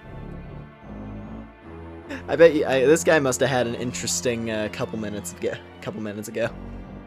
I am Aquis, Hydrator, father of Voluptua and former monarch of these lands. Please, wanderer, heed the words of a father or act with regret.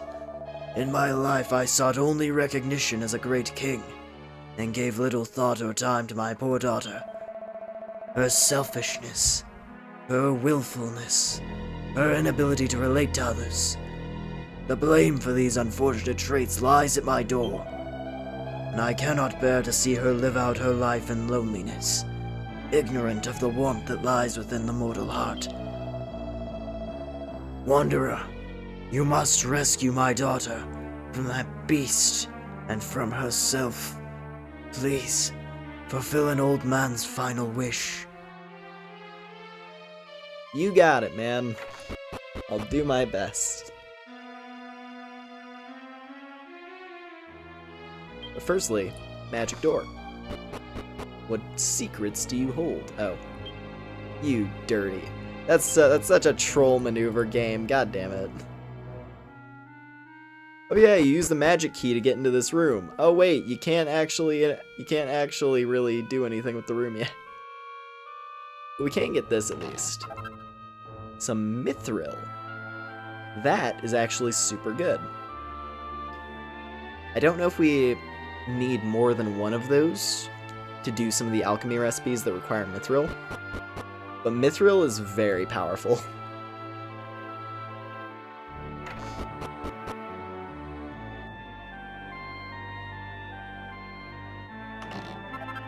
Some magic water, not bad, might come in handy. That's a pile of green sludge. I don't like that.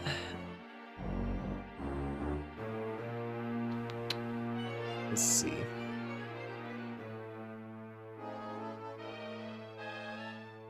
we go. Oh, come on. There we go. Fewer snake in mines. Alrighty, all good, Beeb. Feed the snakes.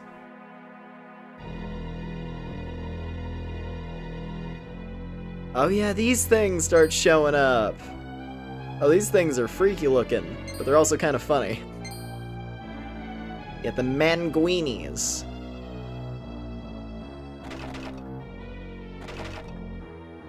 These giant devilmen. And they look really silly. Some manguinis! Ooh, they didn't notice us. Nice. It's actually really helpful.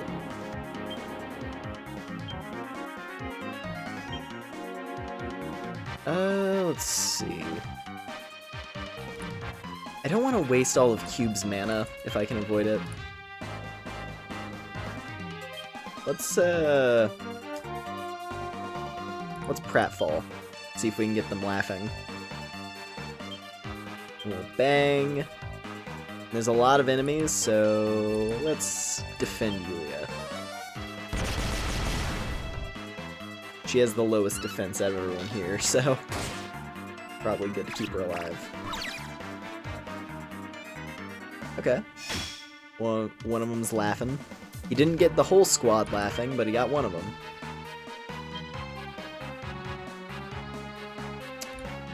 Let's see. Do more damage to that one. Pratfall on the slimes. Well, not really slimes, they're piles of sludge. Bang again. And whipping boy.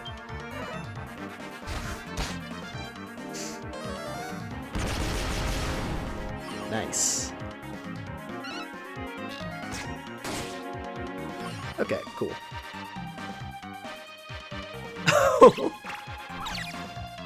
Damn, I stunned one of them. That's awesome.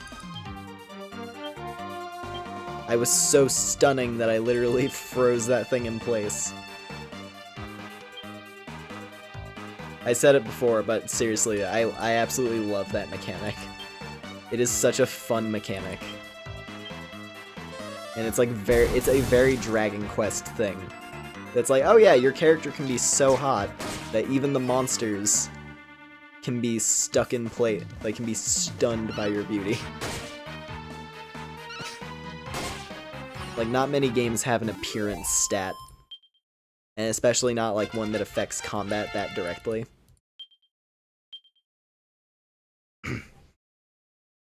Because, you know, occasionally in like a Bethesda game, you'll get instances where like speechcraft can be used to diffuse combat scenarios, but, you know, that's really only in like a couple, that's like in the older Fallout games, and that's about it. Or I guess like pre-Fallout 4 Fallout games.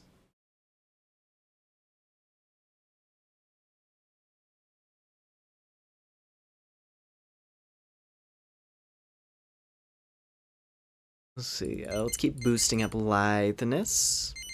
I at least want to get it to 82, because that ability he gets 82 is awesome.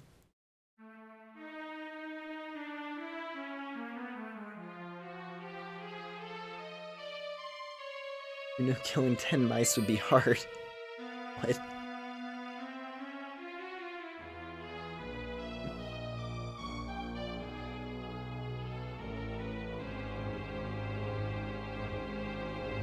Oh, okay, I guess we're fighting this cat creature. Some perstigators.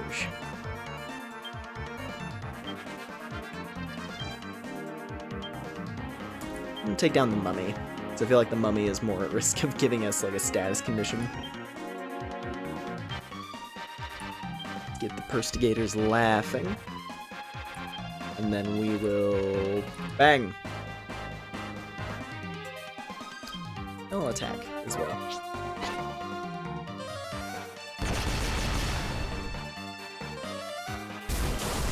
Ow! Ow! Don't like that. Don't like that one bit. Jeez.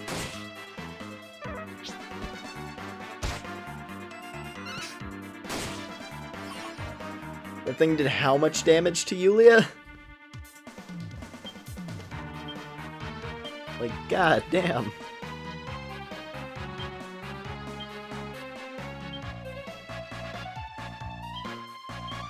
I gotta get me that spell.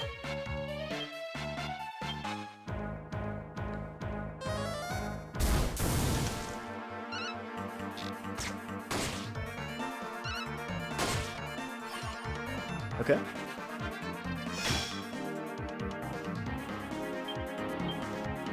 I forgot that they were both laughing. I honestly could have just had Femboy finish the fight.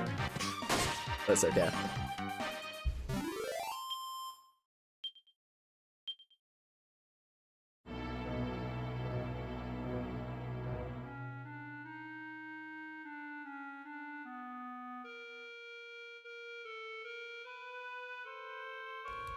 Oh no. Okay, we gotta heal first.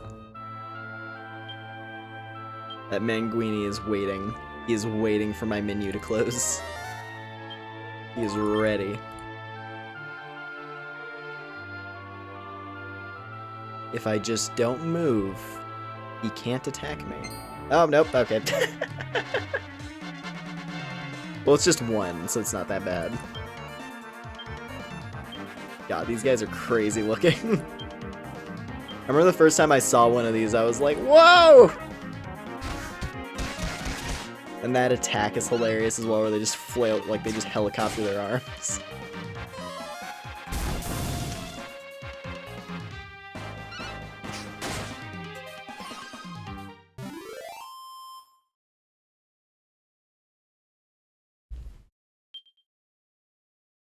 Oh, you made name tags for the snakes? That's awesome. That's a really good solution to the problem of them all looking similar. It's just like, alright, let's just make name tags for all the snakes. I think...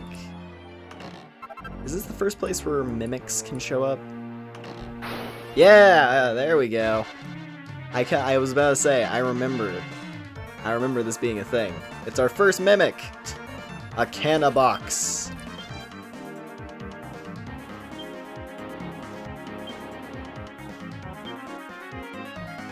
Alright, let's try our best.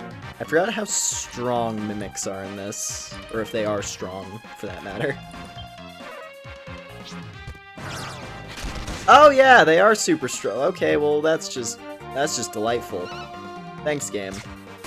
I have to leave the dungeon now. God damn it. We don't have our priest, so we don't have a revival option. Just get out of here. Just get the hell out of here. Just get the hell out of here. Give me your loot and leave. Didn't even drop anything good.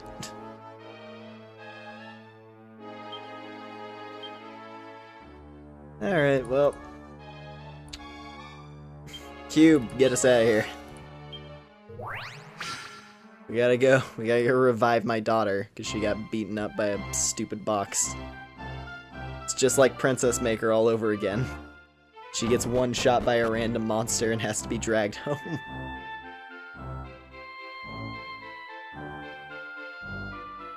Don't worry, we'll get her back on her feet.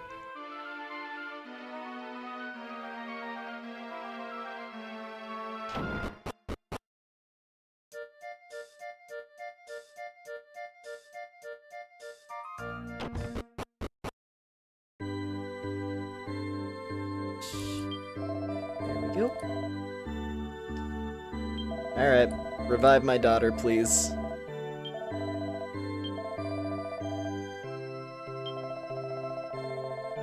Oh, goddammit, 200 gold. It's fine. No price is too much and all that.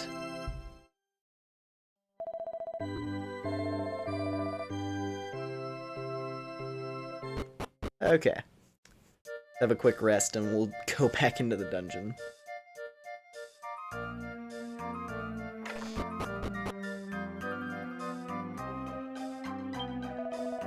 The worst part is, I'm pretty sure that floor we were on was like the last actual floor of the dungeon, but I'm not 100% sure. Let me check.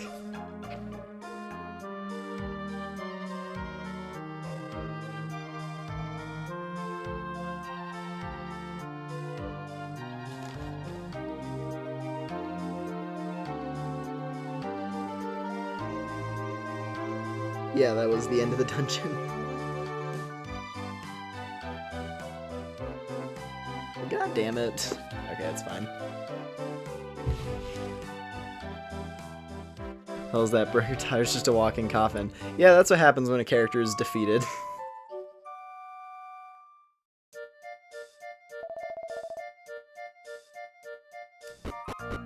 Alright. Well, let's be off. We are going back to the pit. And the pit kinda sucks. but we gotta do it. So we can save Queen Thick from the big bad. You know what? I'm not gonna finish that one. I'm not gonna finish that one. I was gonna go a very particular direction with that, but you know what? Let's just not. It would have been really funny if I committed to it, but I backed down like a coward. But you know what? Sometimes cowardice is necessary. Sometimes you do have to back down,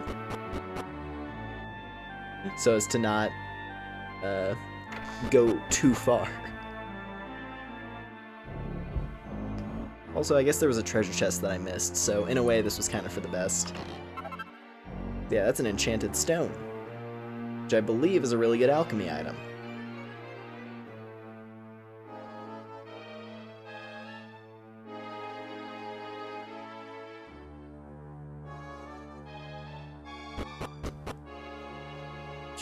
Okay. So this time, let's go up and around on this side.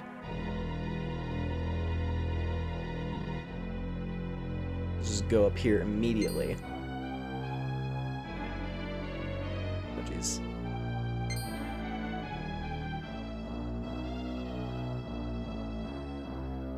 We are zooming. We are Newman. Okay, there we go. Time to fight. A singular Mangini.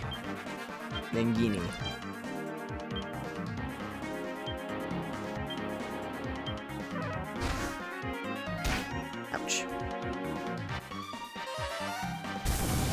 It's fine though. On the bright side, we can easily kill one of these in a single round of combat. That's not even a question.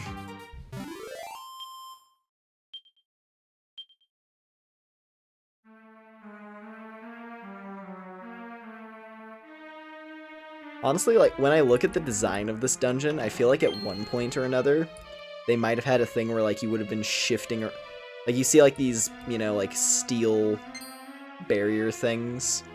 I feel like there was probably a design of this dungeon at one point where you would have been moving those around to make progress, and then they just decided, nah, well, let's just not. Here we go. Someone help me! I demand to be rescued this instant! Queen Voluptuous voice can be heard coming from deep within. Well, I do believe that means we are at our destination. But first of all, we're gonna go ahead and give the magic shield to Yulia, because that's gonna be very helpful for both keeping her alive and also enhancing her powers.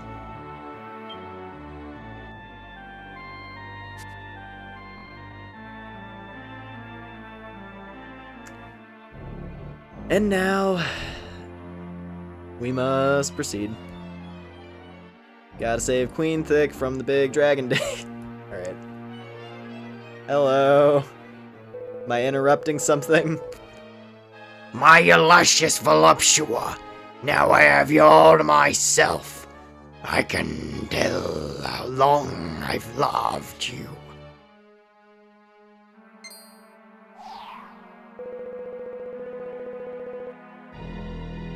Oh, Loom, it's you. You're the traveler. Oh god, why did I ever choose to do this voice? This voice is perfect, but why did I choose to do it? This is agony.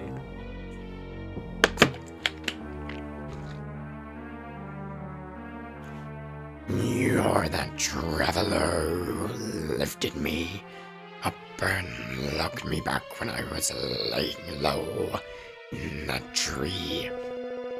You nearly spoiled my plans to use that fruit to realize my wildest dreams. My animal instincts told me that if I feasted on its flesh, my body would remodel itself into a fine mortal form. And now right they were. Just look at me. Am I not the most alluring little fellow you've ever laid your eyes on? You may have worked a little too well, I fear. My darling voluptua seems almost too overwhelmed to look at me. Dearie me, the poor idiot thinks he's turned into a mortal. It's lucky there's no mirrors nearby. Did you say something? Never mind. Tell me, what are you doing here? Have you come to intrude on the greatest love that has ever lived between my lordly self and the luscious voluptua? You what? You what? You taking a shine into the queen, but you're a flapping lizard. Lies! I'm no lizard. I'm finally immortal, and our love can live at last. I will not tolerate these intrusions into our love nest. You will leave me and my beloved alone.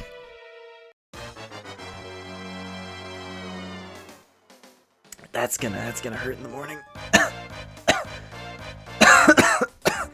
That's gonna hurt in the morning.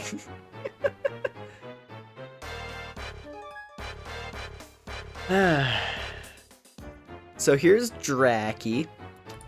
Or rather, the Grand Lizier.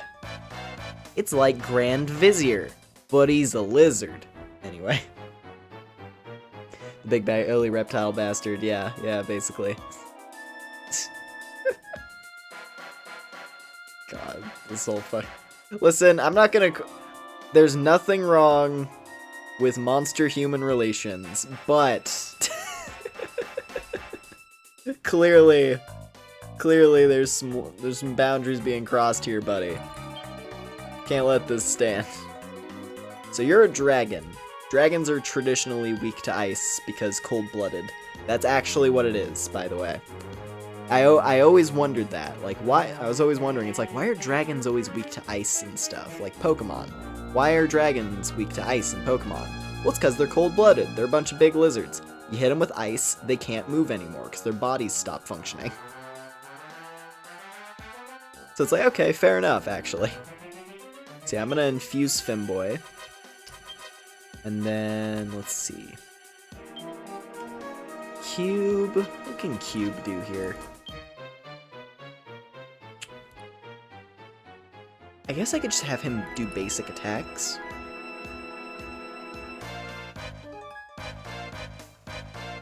You know, a better idea, actually. Instead of, because Femboy already does so much damage, let me infuse Cube.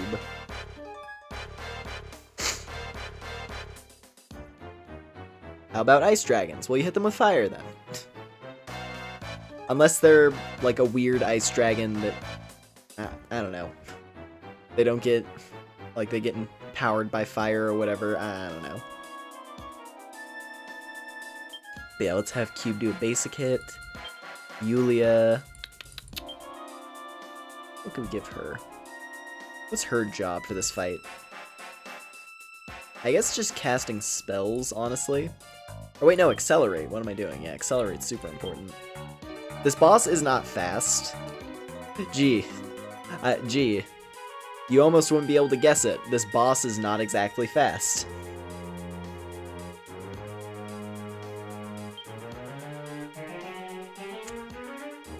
Let's see. I'm just gonna have him defend Yulia this turn. Woo! Woo! He was going for the kill immediately. He was not having that one bit. Okay, this might be a little bit of a tough fight. Actually. The Grand Lizier has a lot of health. The one saving grace is that his fighting style is quite simple. He either swings at us for high physical damage or breathes fire. He's a classic dragon. He's a classic big dragon boss. Let me see. Let me consult the strategy guide. So Grand Lizier. So he's got about 1300 HP. He's got roughly 1300 HP, which is a decently high amount, but not unmanageable. And then, let's see.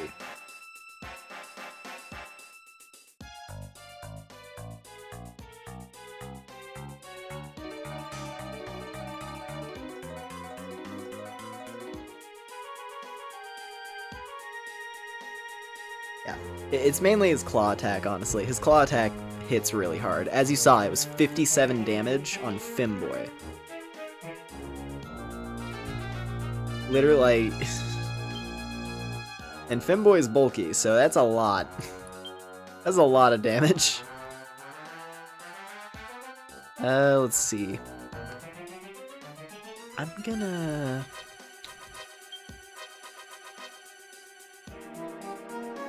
You know what? Well, I'm gonna start beefing up Femboy so that he can start dealing big damage. And I'm gonna cast Crack. And then I'm gonna cast... Let's do a Spooky Aura. Why not?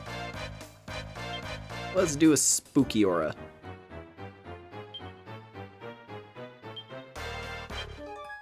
We'll defend Yulia again. Because I do not trust Yulia to survive a round of combat with this thing. I think that's just begging for trouble.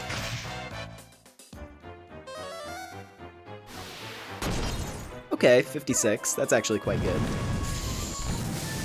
Oh! That's not great. That's not great. Okay, we need to heal Femboy really bad.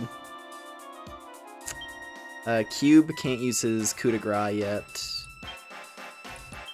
Let's buff Femboy. We need to do a mid-heal on him. Yulia can cast... I guess she can cast Crack herself. And since she's the mage, that's gonna hit really hard. Maybe this turn...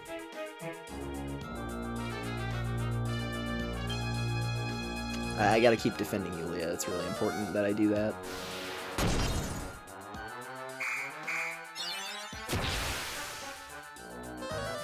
Okay, good. Mid-heal. Okay.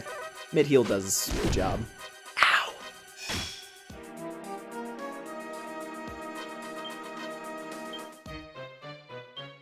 Alright, beef up Femboy again. I can take another round of combat. Cube is actually on the verge of death, funnily enough. Let's rough and tumble, though, because that should keep him alive longer. And then we will do... another Crack. We're gonna keep whittling him down with these ice spells. He has, what, like...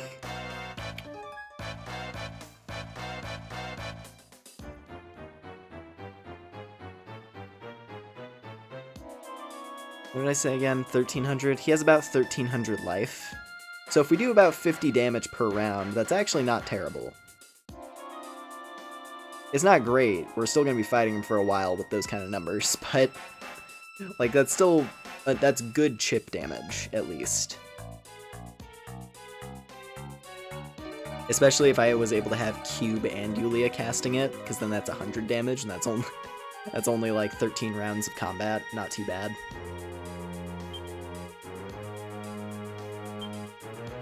Yeah, I'm gonna actually guard Cube this turn. 60. Sick. Okay, that's really good. Wait, that was stupid. His evasion just got boosted.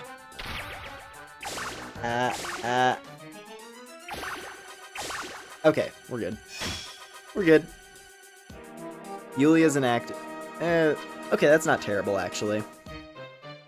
This could be a lot worse. I'm gonna have Cube heal himself, just to keep him alive. And then...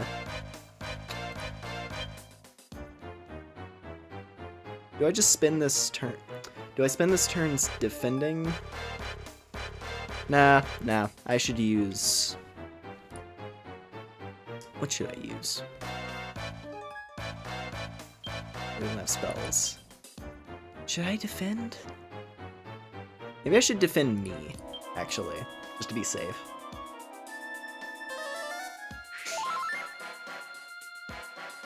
Oh, okay, he went for another one. Okay. Well, now they're both inactive. It's actually not too bad, though. So let me go ahead and beef up Femboy. And then we can go in for the big damage. Maybe we don't do that yet, actually. Okay, you know what I should do? We egg on Femboy. We have him defend me again.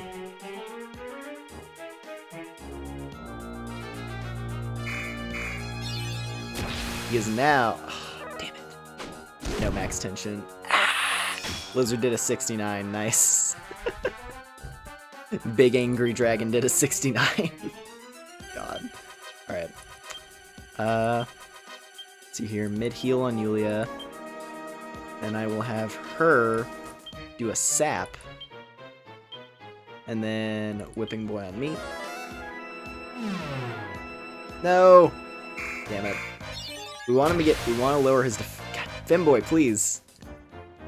Please reach maximum pink. We need this. We need you to reach maximum pink. It's super important. Oh, okay, agility already went back to normal on that front as well.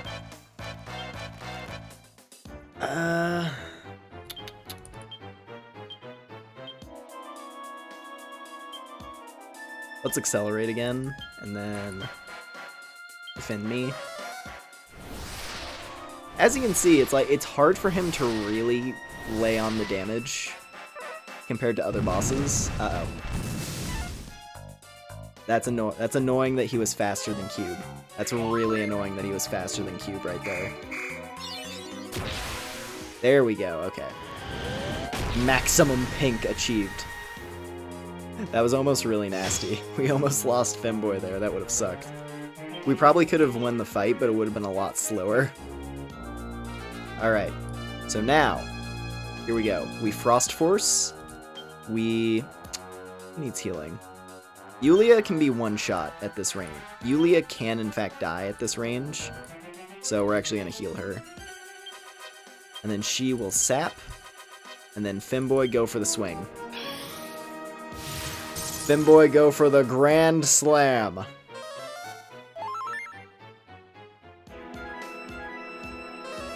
Sap, come on. No! Oh well. It's okay. We'll manage.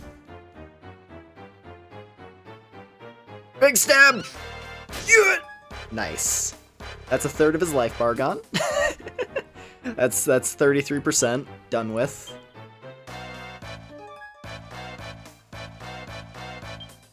Let's see. Maybe let's just like whittle him down with regular damage now. That might be smart. Let's see here. I'm gonna decelerate. Cube, you can do a mid-heal on me. Yulia, I think she's still in a safe range, so let's go ahead. I'm gonna double up on accelerate. I'm gonna go for another stab. We're gonna go for another Femboy stab.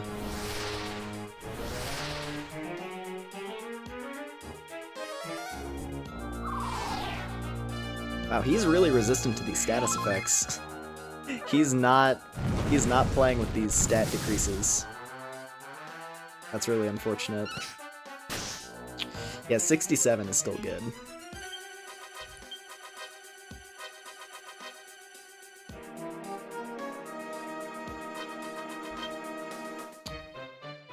Let's see.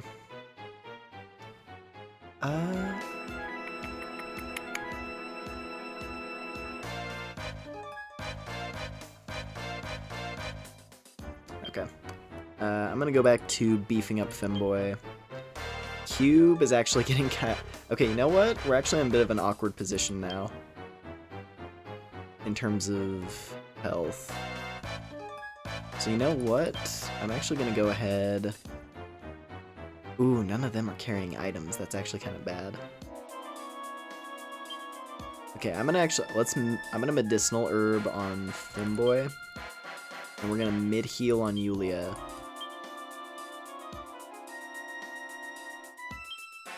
I'm gonna go for crack. He has actually managed to lower everyone's HP to dangerous levels across the board, shockingly. Even though he only has one AoE.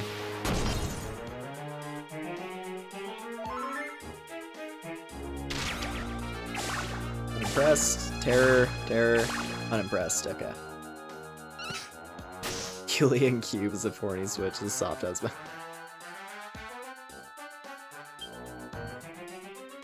Okay, well the healer got frozen, so that's not good. Thankfully everyone's relatively high at the moment, but still.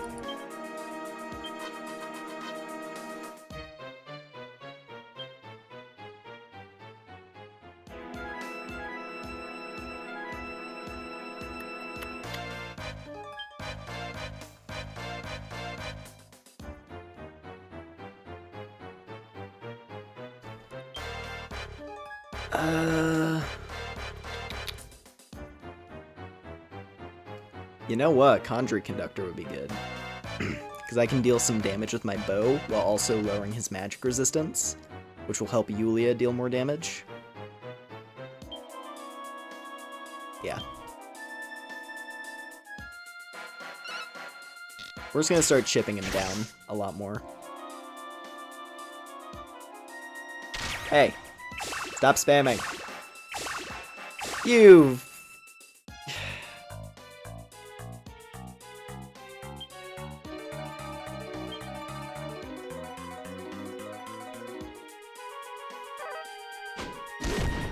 Well, that was just some troll crap. That was just some trolly garbage. Oh, yeah, that's what you get. 240 on a crit. Get out of here. Yeah, focus solely on Femboy. That's fine by me. Let Femboy hold the line for a little bit. And then I can beef him up so that he can land the counterattack of a lifetime. God.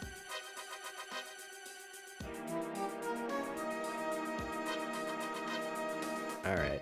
I'm gonna sap, and then he can defend.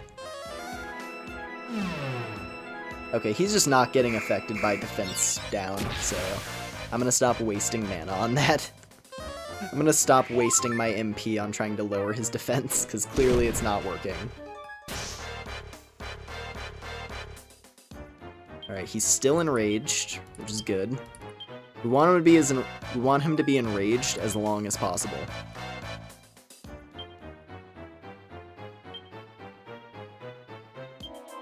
Keep Femboy topped off.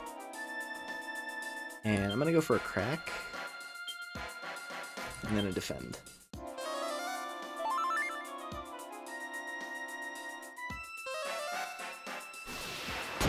Boom. Big damage. 20. Okay, okay. Damn it. Okay, his rage is already down. That's not good. I'm gonna get Femboy up to 50 tension, and then we'll probably send him for another big swing. Let's see. Can I pratfall him? That would actually be really helpful if that worked. Can I make him laugh? I'm also gonna guard cube this turn. Damn it! This is where we're getting into that classic JRPG thing of bosses that just can't be inflicted with statuses. Yep, there's the fire. That's not good.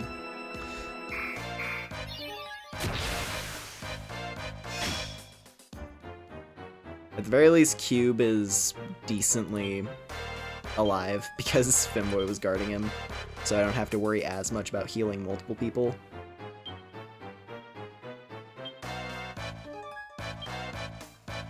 Pop off Femboy. Do I accelerate everyone again? No. I don't think that's worth it. Let's crack.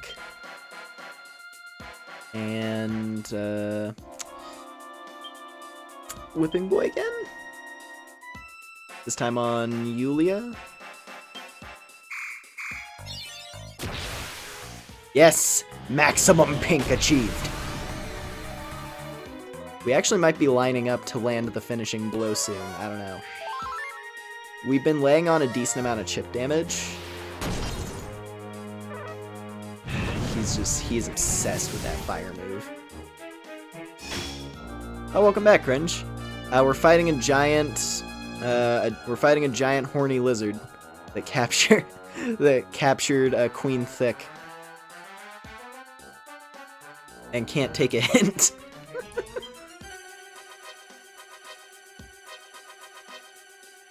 That's literally what's happening, by the way. I'm not making it up. That's actually what this section is.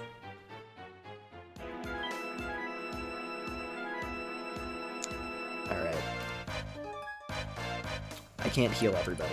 So what I'm gonna do, I'm gonna medicinal herb on Cube. And then I'm gonna mid-heal on me.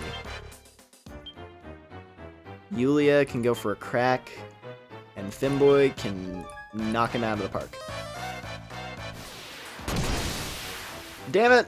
Okay, we didn't get to finish him with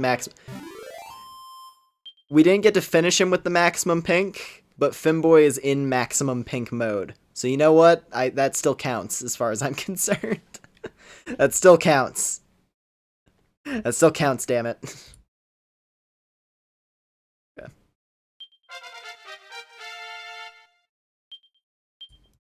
I was trying to see if I had a rewind button on this thing, but I don't think I do. Or if I do, I don't want to mess with it. I don't want to accidentally go too far and have to redo the whole fight.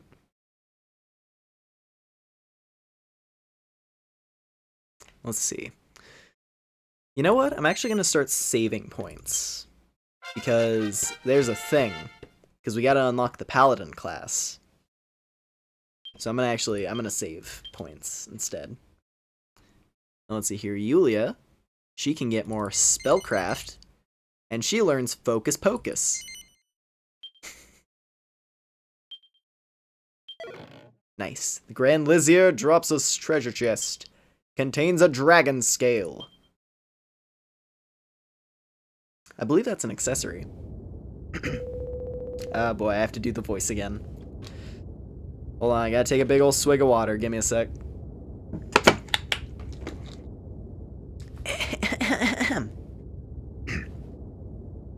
I can't quite believe it, but I realized when we were fighting. Mortals do not launch great flames from their mouths, do they? I really do not become one. Still, it matters not. I cannot allow myself the leisure of defeat. I cannot let my voluptua be taken back there. She must not return to the Mirage Mahal. God damn it. Why do I commit to these voices? Okay. It is full of liars and disloyal worms. I will die before I allow it. Please, wait!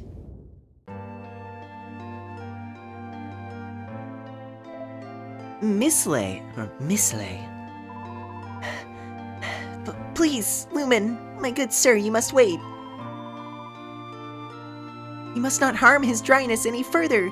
Without him, there'd be none with whom our exalted majesty could share her deepest thoughts and feelings. But, Mislay, why? Why would you do this for me after I was so horrible to you? I cannot lie. I saw you, Highness. I saw you crying as you spoke to his dryness. You told him you were ashamed of your selfishness, that you were lonely without your esteemed parents. You only wished that you'd been able to share such feelings with us, your handmaidens also. Perhaps if it were so, you'd become a different person, and... Mislay.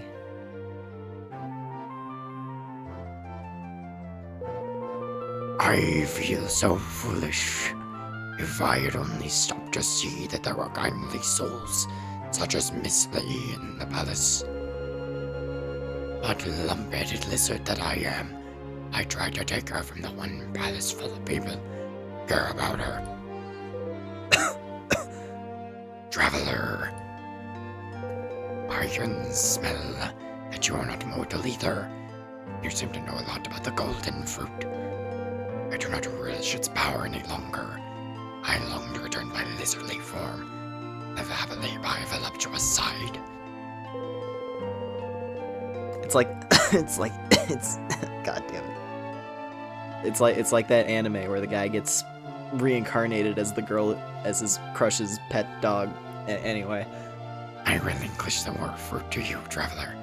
I can live happily knowing the voluptuous loyal ladies like Miss Lee beside her.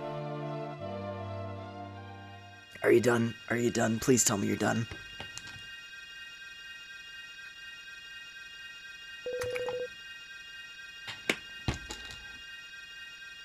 I told you to be done. Shut up. Thank you, celestial traveler.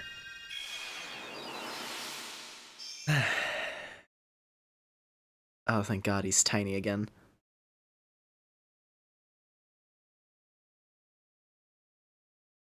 Lumen obtains a fig! Focus pocus, your attention span is now a locus.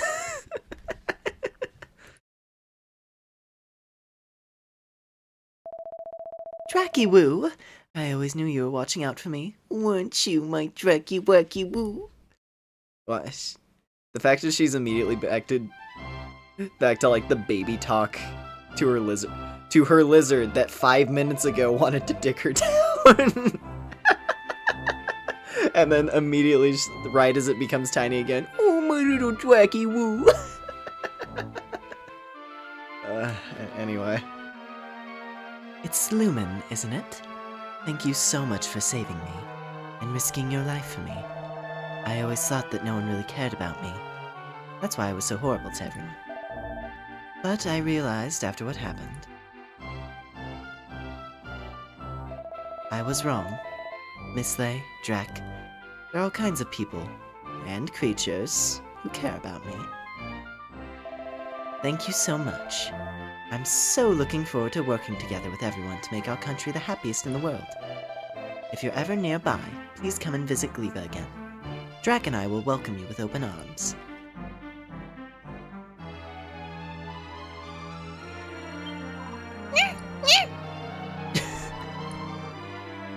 Don't make those noises at me, I know what you're like. Oh, Lumen, how can I ever thank you enough? Since she was rescued from the well, Her Majesty has turned over an entirely new leaf. And Drac, too. It's almost so funny.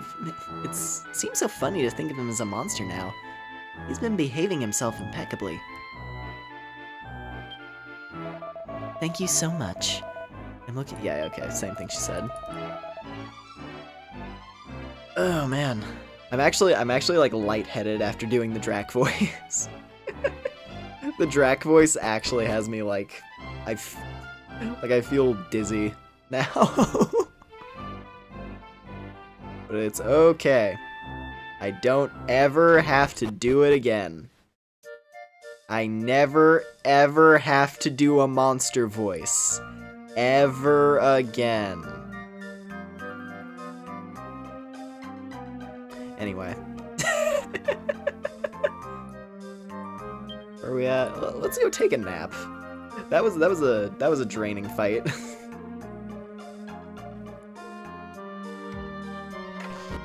Yeah, 10 seconds later, mortal! I have come. Anyway.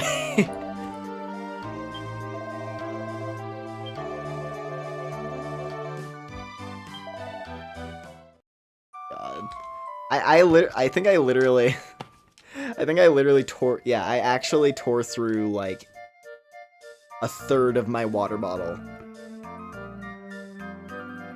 Maybe more. Might have been more like half of my water bottle went entirely into the Drac voice.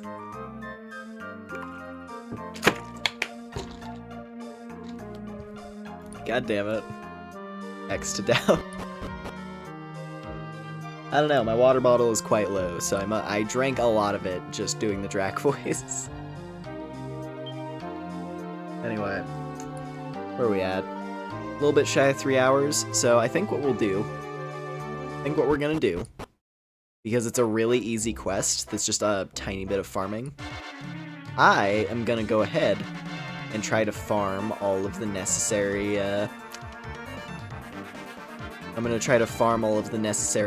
guards that we need to get the Paladin. And then Femboy can unlock his reclass option. So we're just gonna defend, and we're just gonna have Femboy do Whipping Boy on, like, me, since I'm the other frontline member.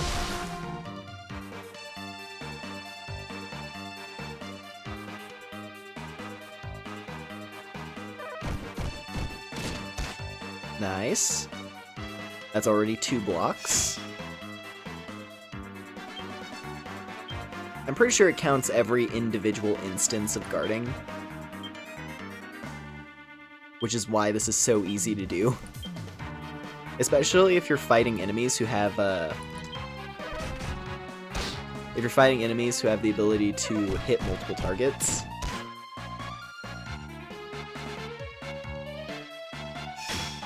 The hell's that hammerhead with the claws? Yeah, it's a freaky looking. I always thought it was a freaky enemy. It's a hammerhead shark with centipede legs, which is also supposed to kind of look like an open rib cage, and then it has scythe arms. Like that is a horrifying monstrosity. It is not the freakiest shark monstrosity I've ever seen, but it is definitely a freaky looking shark monster. No, I think the shark monster that I would say is the freakiest one that I've witnessed in, like, any sort of media. It's from the 2nd volume of Zom 100. Because in the 2nd volume of Zom 100, the crew, the band of zombie apocalypse survivors in that story, they go to an aquarium. Because one of the things that the main protagonist Akira thinks of is like, hey, aquariums have those fancy diving suits that are that are like designed to be able to resist shark bites. And he's like, if I wore one of those, I'd be immune to zombie bites because there's no way in hell a human could puncture like titanium weave. So he's like, I'm gonna get a suit. I'm gonna get like a hero suit, basically. That was his whole thing. That was his objective. And then as they're walking through the aquarium where the power has been cut, there is like a dim emergency light shining into one of the tanks, and there is a colossal great white shark that has been zombified, and you see like the severed limb, like just bits and pieces of the divers who were in the tank during like feeding time. Probably not during feeding time, but divers who were in the tank handling the shark, basically. There are just diver remains in the tank. And then eventually, the shark breaks out of the tank. And you would think, oh, well then it dies because it's a shark. And it's like, no it doesn't. For whatever reason, the zombie virus allowed the shark to mutate.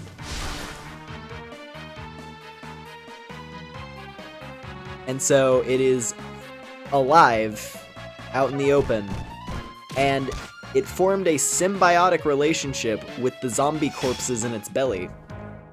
So it has human limbs exploding out of its gut that it's using to walk around.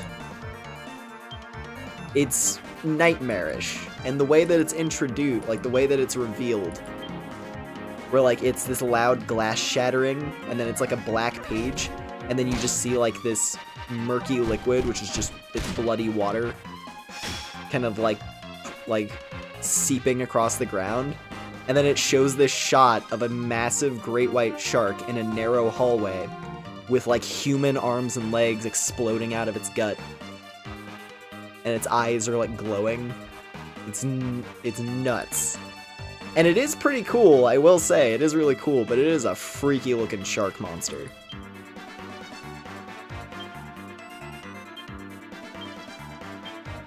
Yeah, I really like Zom 100. It's a cool manga.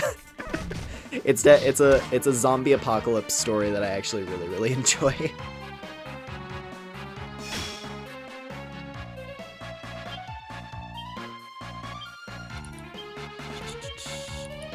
Let's see.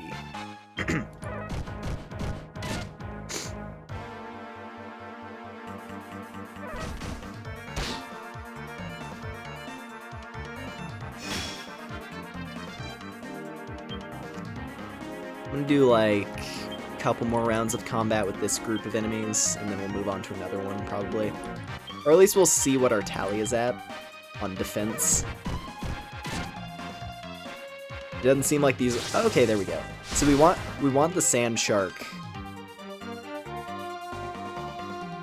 We want the sand shark to do that, you know, that sand move. Because it does count toward the defense, I believe.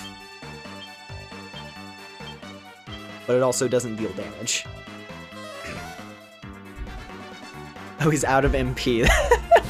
You don't see that very often. You don't see monsters run out of MP very often.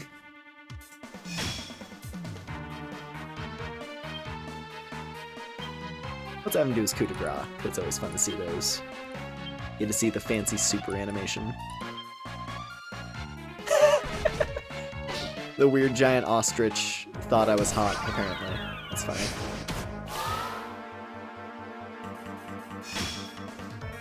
The giant, like, snake ostrich thing, whatever the hell it is.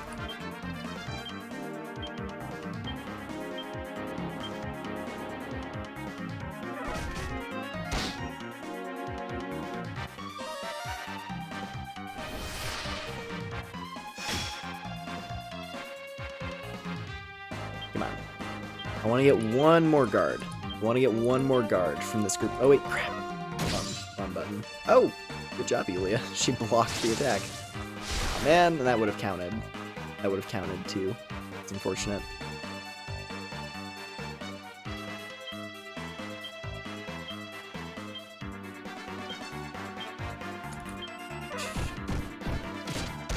There we go.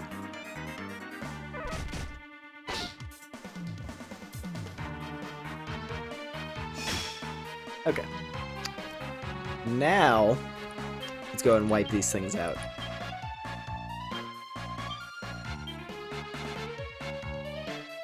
Bang! And then stab. There we go, bang!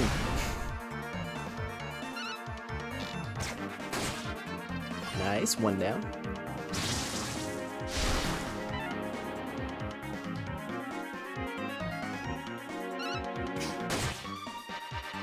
And finishing blow. Nice. Level 25. Hey, let's go. 11! Look at that. See? God, unlocking Paladin is so easy. It's so easy to unlock Paladin. I love it. Like, out of all the vocations, it is definitely the most straightforward. And considering it's also a pretty solid vocation, it's not bad. Definitely one of the least tedious, at least. It's not, you know... It's not the Armamentalist quest, right? Anything is better than the Armamentalist quest, where it's just like, hey, could you just go fight metal slimes, an enemy that's prone to running away, and then you fight them in a method that makes no sense, and increases the odds with which those enemies run away.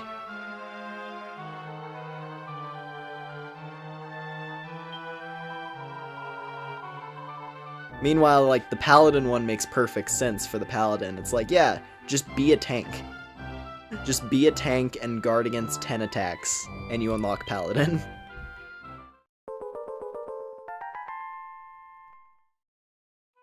It's just like, hey, do that thing you're already doing.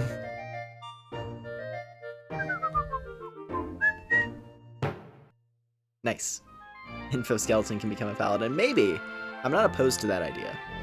I have wanted Infoskeleton to have more of like a substantial role, because currently he's just a thief, And thieves are kind of an awkward class. They're not really amazing in the long term. They're more of a utility job. Hey, Brunhild, what will you do if the wheat here's soul turns out to be better than me? You'll be annoyed then, won't you? Foolish child, how could it be?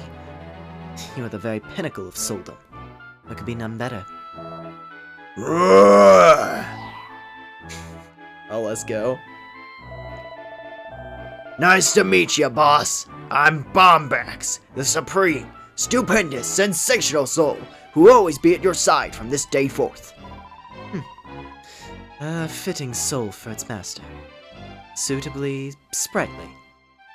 Yes, you make a fine pair. Roar! She's taking the mickey out of her. Taking the Mickey. Oh, right.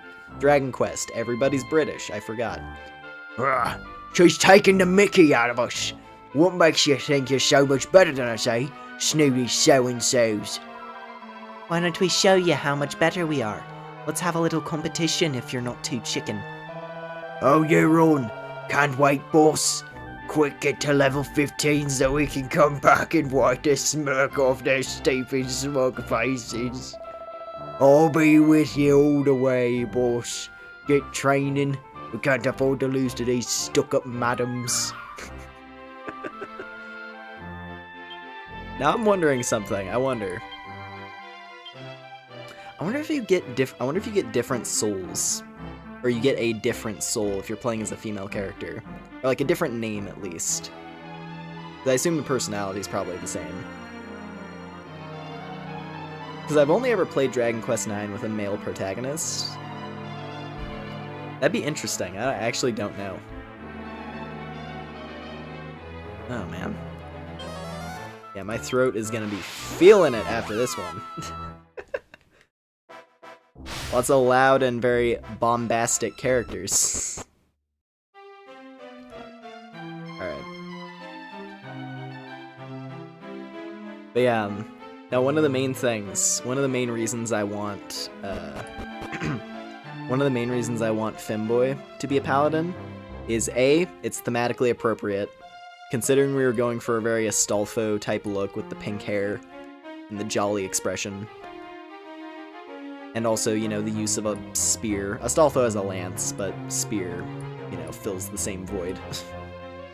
It feels thematically appropriate. Also, paladins use spears, so we're not even gonna have to change up Femboy's playstyle very much in order for him to be functional.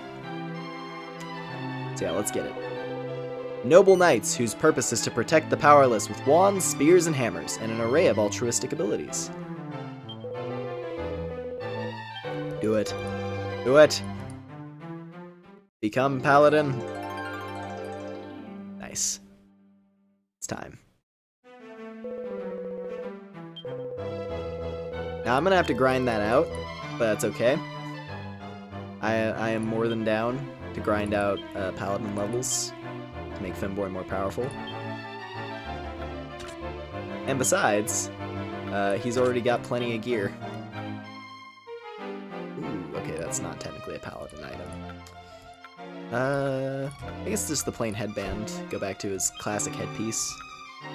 Spiked armor is for paladins. These gauntlets are for paladins.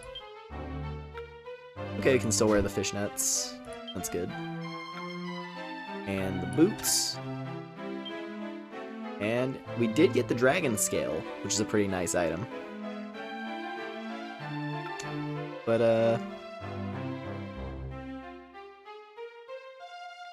You know what? Yeah, more defense. That's important. The most important thing for a paladin is defense, and then they also, innately. The paladin innately gets the highest HP of anyone. I believe they cap out at something insane at level 99.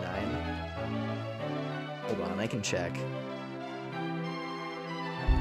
Okay, so... Yeah, at level 99, a paladin has a base HP of 600. And that's like before any buffs that they've gotten from their skill trees or anything like that. So comparatively speaking, let's look at another warrior class, right? Let's look at another warrior class. Or just the regular warrior, right? Just the classic warrior. So the classic warrior has 570 at base. But they don't have the same utility. They don't have any spells.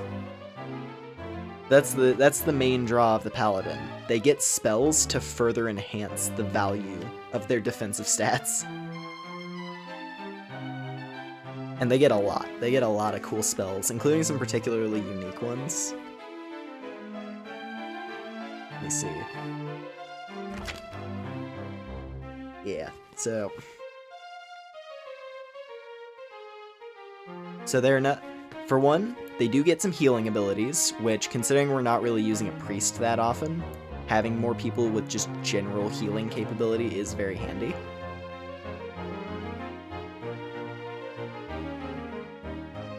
They also get the ability to throw a spell barrier on an ally, which is really cool. What else? At a particularly high level, they get one spell that is totally unique to them. It is a paladin exclusive spell, and it's called Kamikaze. And the way that spell works is that the paladin sacrifices their life to deal unreal damage to the enemy party. It's kinda nuts.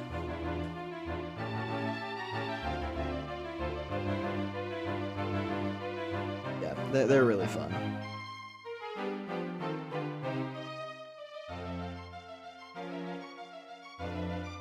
I was like, how much life? Like how much damage does it deal? Or how much life does it expend? Because Kamikaze literally, like, it kills the character when they use it. Like, it sacrifices... Yeah, it's a full sacrifice.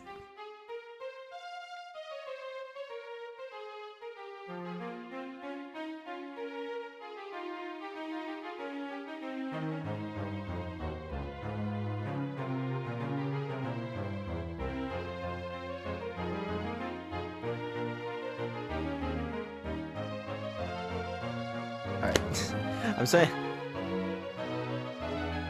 Yeah, no, if we're losing a battle, we can commit the sacrifice. We can invoke the sacrifice.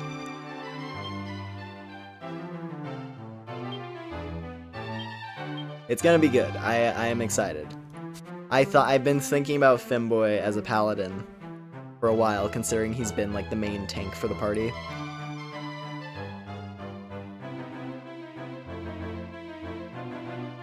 So excited. Can I do your thing yet? Oh. Yeah, okay, I have the quest.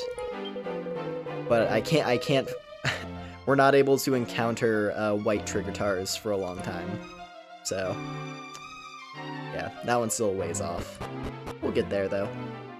I really need to complete all of the quests for the Armamentalist. Because the item that you get at the end of that, like your final reward for maxing out Armamentalist quests, is extremely good. But it's unfortunately we're probably not going to get access to it till actually the end of the game. But it's okay. Something to work towards. Of course, Femboy's the sacrifice.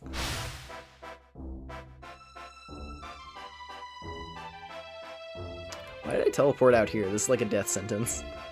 I need to actually kind of be careful, because Femboy is, yeah. He's level 1 currently, since I swapped him over. Yeah. I'll get that organized. I will say one thing I can do. Because I am kind of... Let me actually go back to the Abbey. Because something I have been thinking about is whether or not I want to swap over my class. Because I've been playing as the Armamentalist, and I really like the Armamentalist. The thing is, I've finished leveling the Armamentalist skill. Like, my force powers are all the way leveled up. I am at 100 force. So I'm able to invoke every type of force now. So going with that, I was kind of thinking about other options for me. And I do have Ranger leveled up a bit. Because I got Ranger up to 22 when I was getting Cube and Yulia up to speed.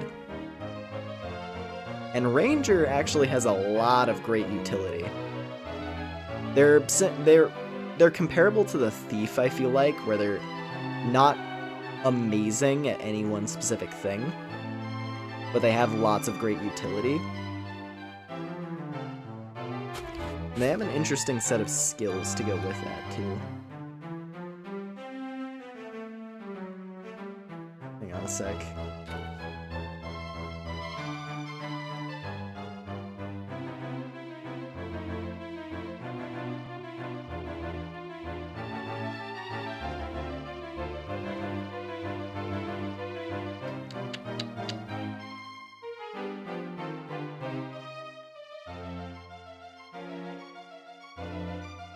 Yeah, because Rangers play they can actually play a good role as a main healer.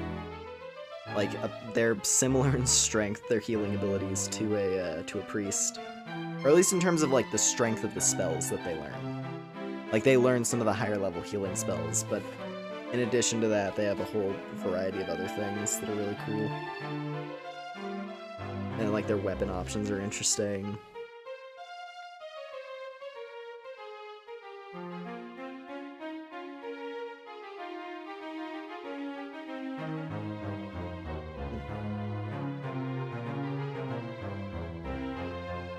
But I don't know. We'll see. I really do enjoy the Armamentalist, so... Farm some funky slimes. Can do that. We do have access to the, what was it? We do have access to, like, the metal slime towers, or whatever they're called.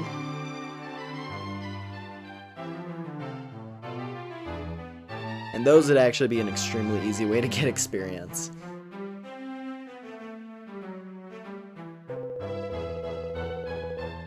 Especially if I'm a wee bit cheeky with making use of outside mechanics.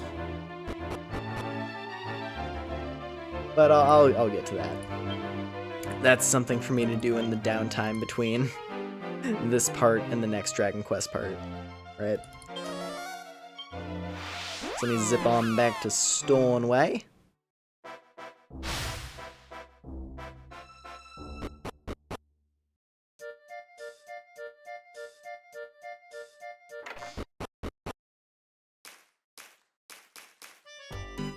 I'm actually gonna drop off Femboy for a second.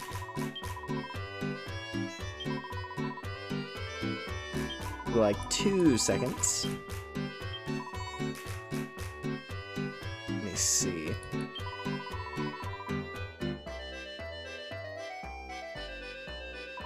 Oh. Hold on. Let me get InfoScale out here. Because it would actually be interesting to at least get some Paladin levels on Infoskeleton. Just like enough that he got a few Paladin abilities. But like, I don't know. The main problem is that he's invested so much into claws, and claw weapons are not exactly accessible in a wide variety of classes. So like, until I can get him up to 100 in claws, so that he can use them in every class. That's basically the way it works. When you level up a weapon to 100, you can use that weapon regardless of the vocation. So as you can see, claws are only available on Martial Artist and Thief. But if I get his claw skill to 100, I could use them on everything. So I could have a really weird build where he's like a paladin with claws. That would actually be kind of funny. Maybe. I'll have to think about ways to integrate that. It's like Paladin and Foskel is interesting, but yeah, I don't know, we'll see. But yeah.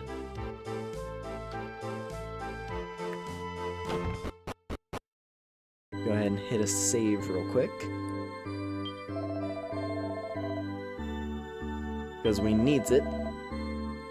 We needs it real bad.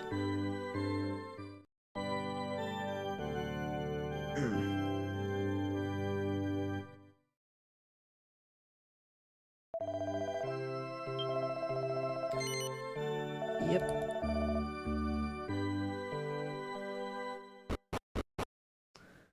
Alrighty. Well then. Pause on that. Jump on over here. And yeah, this has been a fun one tonight. I really like the Gleba section of the game, as I made it evidently clear. I really enjoy Gleba. I think it's hilarious.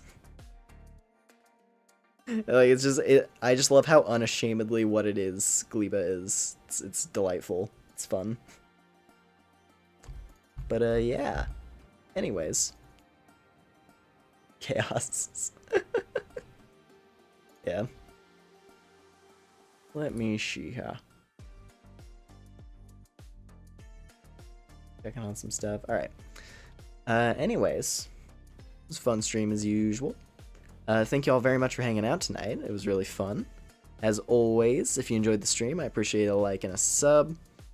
And I also have my community Discord linked in the description. It's a good place to hang out if, you know, if you enjoy my streams. There's a lot of like chill people there. And more than that, it's also a really good way to get more active notifications about stuff from me. Whether it's uploads or just like general updates regarding like when I'm posting stuff. Yeah, any number of things like that. And I also have my I have my Stream Elements tipping page linked as well. But yeah. Let's see. Not sure what this next week is gonna look like for streams. I do want to at least try to be at least a little more active with stuff. 'Cause, you know, it's Halloween. It's spooky month. I want to be playing a bit more like fun things that fit the vibe of the season, right? But, you know, I have to actually like line things up.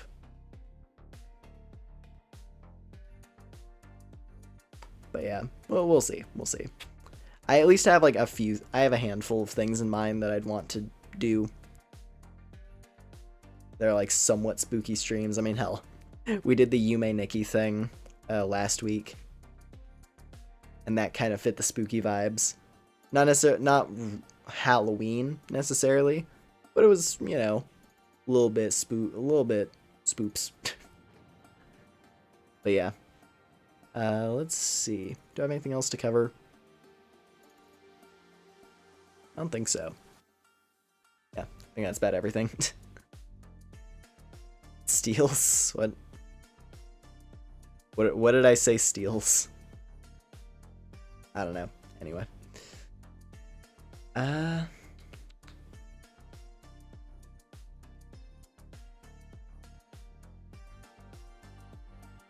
Oh, that it steals game? Hold on.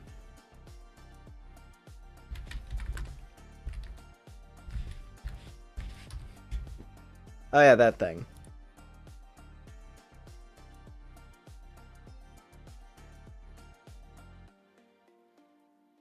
Yeah, I don't know. It does. I'll be perfectly honest. It doesn't seem like a game that I personally would be super into.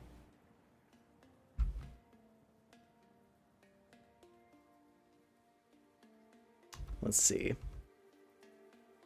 Like if I'm gonna play like, you know, first person like run away from the scary thing horror game, it's probably gonna be Spooky's House of Jump Scares. Because that's a game that I've never truly played through myself. Like, I've watched a lot of people play through it, but I've never actually, like, done it myself. And, you know, doing it yourself is still pretty fun, even if you know the stuff that's in the game. Like, as it says in the title, there's still things that can jump at you and throw you off because of the random aspect.